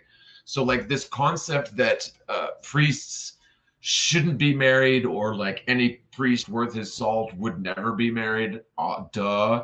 Like that is kind of not right in my opinion. Now, I have never read the Gospel of Jesus's wife. Okay, so I can't speak on that. I'm not familiar with it, and there's probably good reason I've never read it, is because it's a known forgery if you believe Wes Huff. But I have read the Gospel of Mary Magdalene. And, you know, the thing is, the KJV Bible and even the Sinai Bible, they've all omitted things like the Gospel of Mary Magdalene, the Gospel of Thomas, you know, Doubting Thomas had a gospel. It's very short. But these books that were definitely, at least allegedly, written by apostles and people that knew Yeshua and walked with him and learned from him and, you know, supped with him and knew him for years, right? So they wrote about him, you know, and their books were omitted from the official Bible, right? And hidden from us until relatively recently when they were discovered in the Nag Hammadi library. Which I have a playlist on the Nag Hammadi Gospels as well, a bunch of them. So if you're interested, check that playlist out. But, you know, and I'm not even claiming that like the Gospel of Mary Magdalene are necessarily true. And it doesn't claim that they were married either. But there is definitely evidence in these so-called Gnostic texts for Jesus and Mary Magdalene's relationship to have been a special one above and beyond the other apostles. And, you know, the fledgling Christian church appears to have elevated women to the same sorts of role as the men, right? And so that was another thing of the time before Yeshua, like the Hebrew temple, it was and still is, women were banned, still was and still are. And in terms of like the Holy of Holies, so the centralmost portion of the temple, only the priests can go there. And, you know, the same thing goes for Orthodox churches as well. They don't ban women at all, but only the priests can go behind the, you know, in the altar, right? And only the priest can go in a certain area, right? So, and women are banned from behind the altar now, okay? So like even in the Orthodox Church, women are not allowed to go in that certain door. It's like, it's a no-no. It's just not going to happen, right? But, you know, the thing is, that's not what Jesus was doing. So like if you actually or at least hypothetically, that's not what he was doing. If you study the Gnostic scriptures, at least some of these Nag Hammadi scriptures, it does appear that Yeshua elevated women to high positions of authority in the church and in the ministry, right? And it got to the point where the other apostles appear to have been upset about that, right? There's some very interesting breakdowns. Maybe I'll do another, not tonight, but maybe I'll do another reading from the Nag Hammadi scriptures maybe tomorrow or something, because I'm going to do another stream tomorrow too. But let's get back to this. We're almost done with this, and I am getting kind of tired. Wow, we're on 4 hours now, man. 3 hours and 42. Mina's been telling me McNoodle needs to walk again. She gets bladder problems. So I think we do need to see the rest of this Billy Carson highlight thing. So let's just keep his own claim. Look at the last one. Personal integrity. King's acknowledgement that the evidence presses in the direction of forgery could also stem from her commitment to scholarly rigor rather than external coercion. His own PowerPoint acknowledges that this lady was acting out of personal integrity, and that is why she decided to come out and said that the evidence presses in the direction of forgery. Billy's last point in this is that, well, yeah, she's probably a person of integrity and didn't want to lie about this forged manuscript. Can't make this stuff up. And then at one point, Billy decides to play. But honestly, like, okay, I think dude's assuming that that was Billy's PowerPoint, and maybe it was, but I'm under the impression that that is just like some sort of an AI overview that he had like put in a prompt to request, and that's what he got back. Maybe I'm wrong, but that's what it seems like to me. I don't think Billy Carson typed that out. I think Billy Carson went to AI and said, hey, what are the differences between this and that? And then he tried to use that AI spit out of the differences to say, see, it does say that they were married, or see, it does say that fucking there was no crucifixion, I think is what he's trying to say. He's grasping at straws. And do you see this motherfucker turning green and like about to fucking shapeshift? I swear, dude, like maybe my eyes like are playing tricks on me, but if you focus on Billy, and if you're able to find the thing in its entirety, I watched it. I'm telling you, there were times when I thought dude was like about to pull a fucking James Earl Jones in Conan Part 2 or whatever. This bizarre video of him speaking Korean splat in the middle of all this. This has nothing to do with anything. And I'm not sure if he's saying that footage can be doctored and he's not really speaking Korean here, or he just wanted to flex that he was speaking Korean. This is literally sandwiched in the middle of him trying to make act. Oh, so no, what he's trying to do with this is he's trying to say, look, I don't speak Korean, but AI deepfakes can, all I have to do is put in a prompt and it can make it look like I speak Korean. So see, the interview debate was faked. It's an AI deepfake trying to discredit me. That's what the motherfucker is trying to suggest. Of him trying to make academic points. I am not exaggerating. This man is full on unhinged. This is a video of me speaking in Korean. 안녕하세요 여러분. 저는 빌리 카슨입니다. 포비든 노랫개로도 알려져 있죠. Anyway, so yeah, I was talking Korean. Did you see my mouth? Take a look one more time. What is happening? And how is this relevant? Was there going to be some like, and by the way, this is a deep fake. I'm not really speaking Korean. Very easy to do. That's what he was trying to say. Anyway, so let me get back into this. Another thing that came up during the... This is sandwiched right in the middle of the lady who's debunking her own manuscript discovery and then his nonsense about the Council of Nicaea, just a random video of him speaking Korean. Let's get back to evidence that people can be put under pressure, or that the church itself obfuscates or suppresses information or changes things or forces things to not be released. And let's look at some history evidence of that when we're talking about the gospel of Jesus' wife. Let's talk about what's happened prior to that. And then you make a decision for yourself whether you believe these people or not, because I don't believe them. So the timelines just aren't even adding up in a very basic sense. That manuscript that was admitted to be a forgery came after Nicaea. It's from the same century as Nicaea. It was created around the same time this was created. He's then... Sorry, like my mind starts to wander, and so this is just kind of changing subject, not a little, not really, just kind of. Let me just spit this out, okay? And I am getting tired, y'all. So if I stop making sense, I apologize in advance. But Why do I have to fucking preamble and then forget what I was about to say? I need to just stop and just spit it out, man.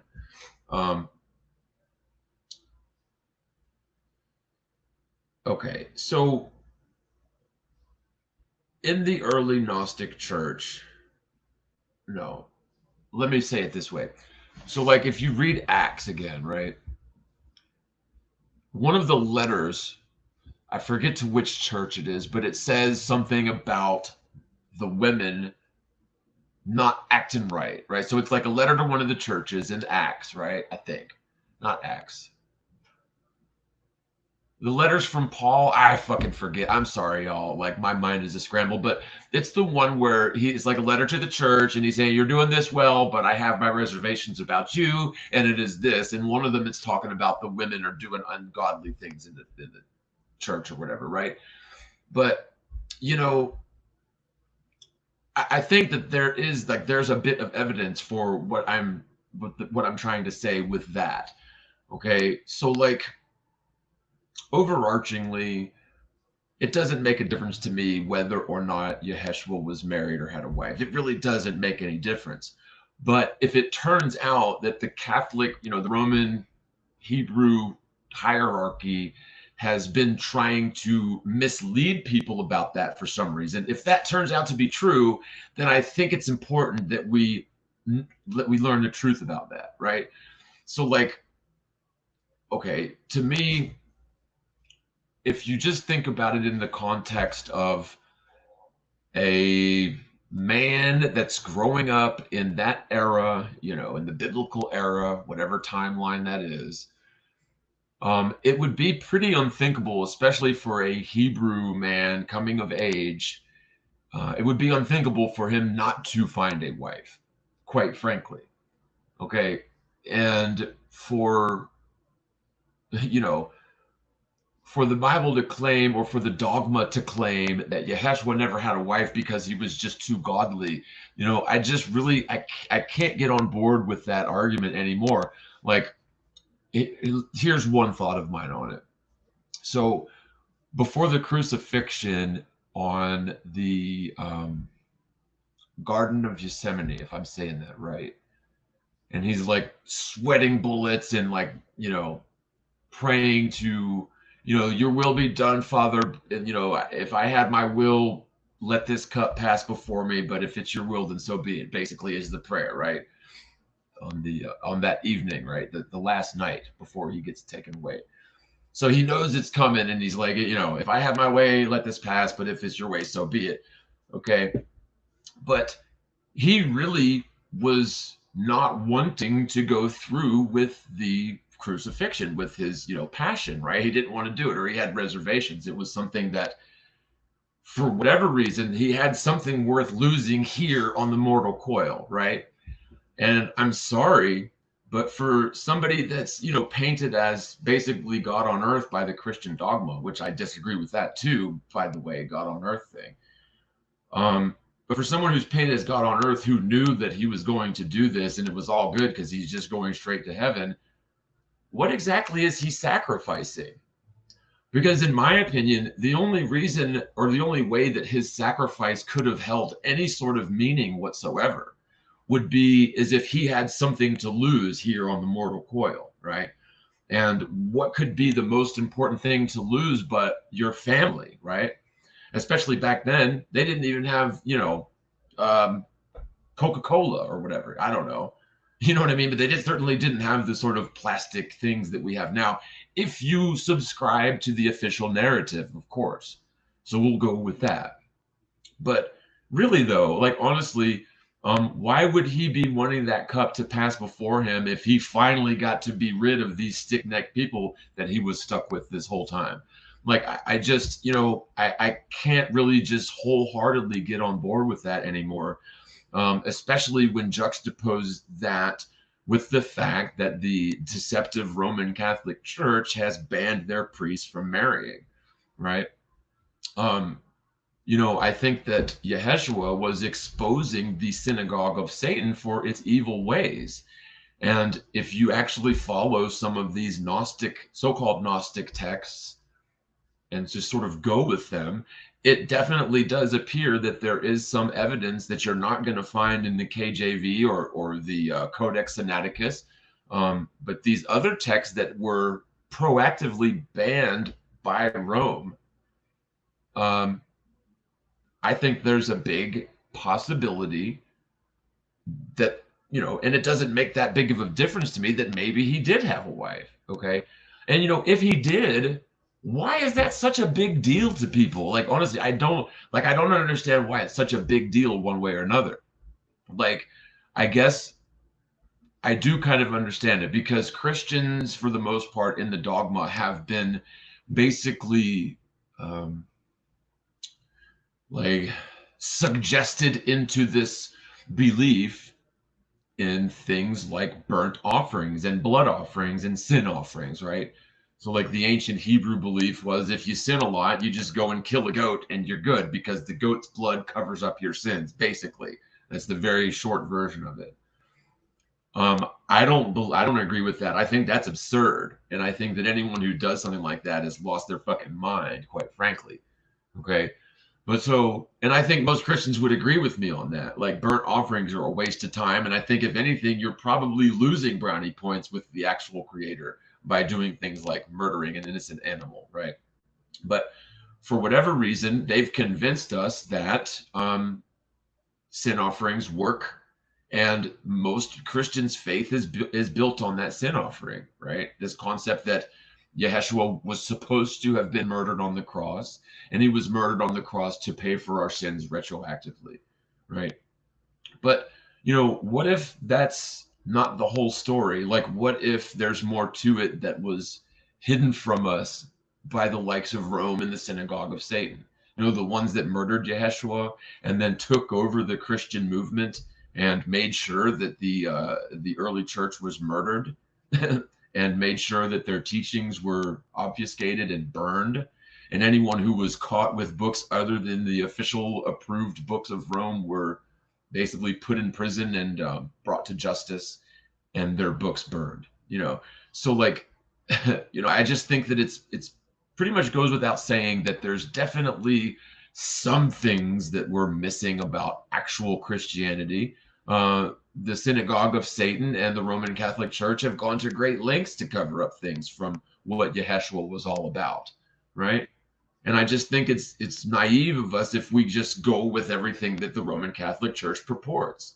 And in fact, you know, the things that the Roman Catholic Church purports that the Orthodox Church doesn't purport, you know, at least the whole thing of marriage being a sin, you know, the one command that God had to people was like, be fruitful and multiply, right? You know, and marriage between a man and a woman is the joining of flesh, like the two flesh become one. I think it's a sacred thing. I think it's a beautiful thing. I think marriage between one man and one woman is the natural order of things that the Most High Creator had in mind. I think that one rich dude with 100 wives and a bunch of fucking, you know, eunuchs is not.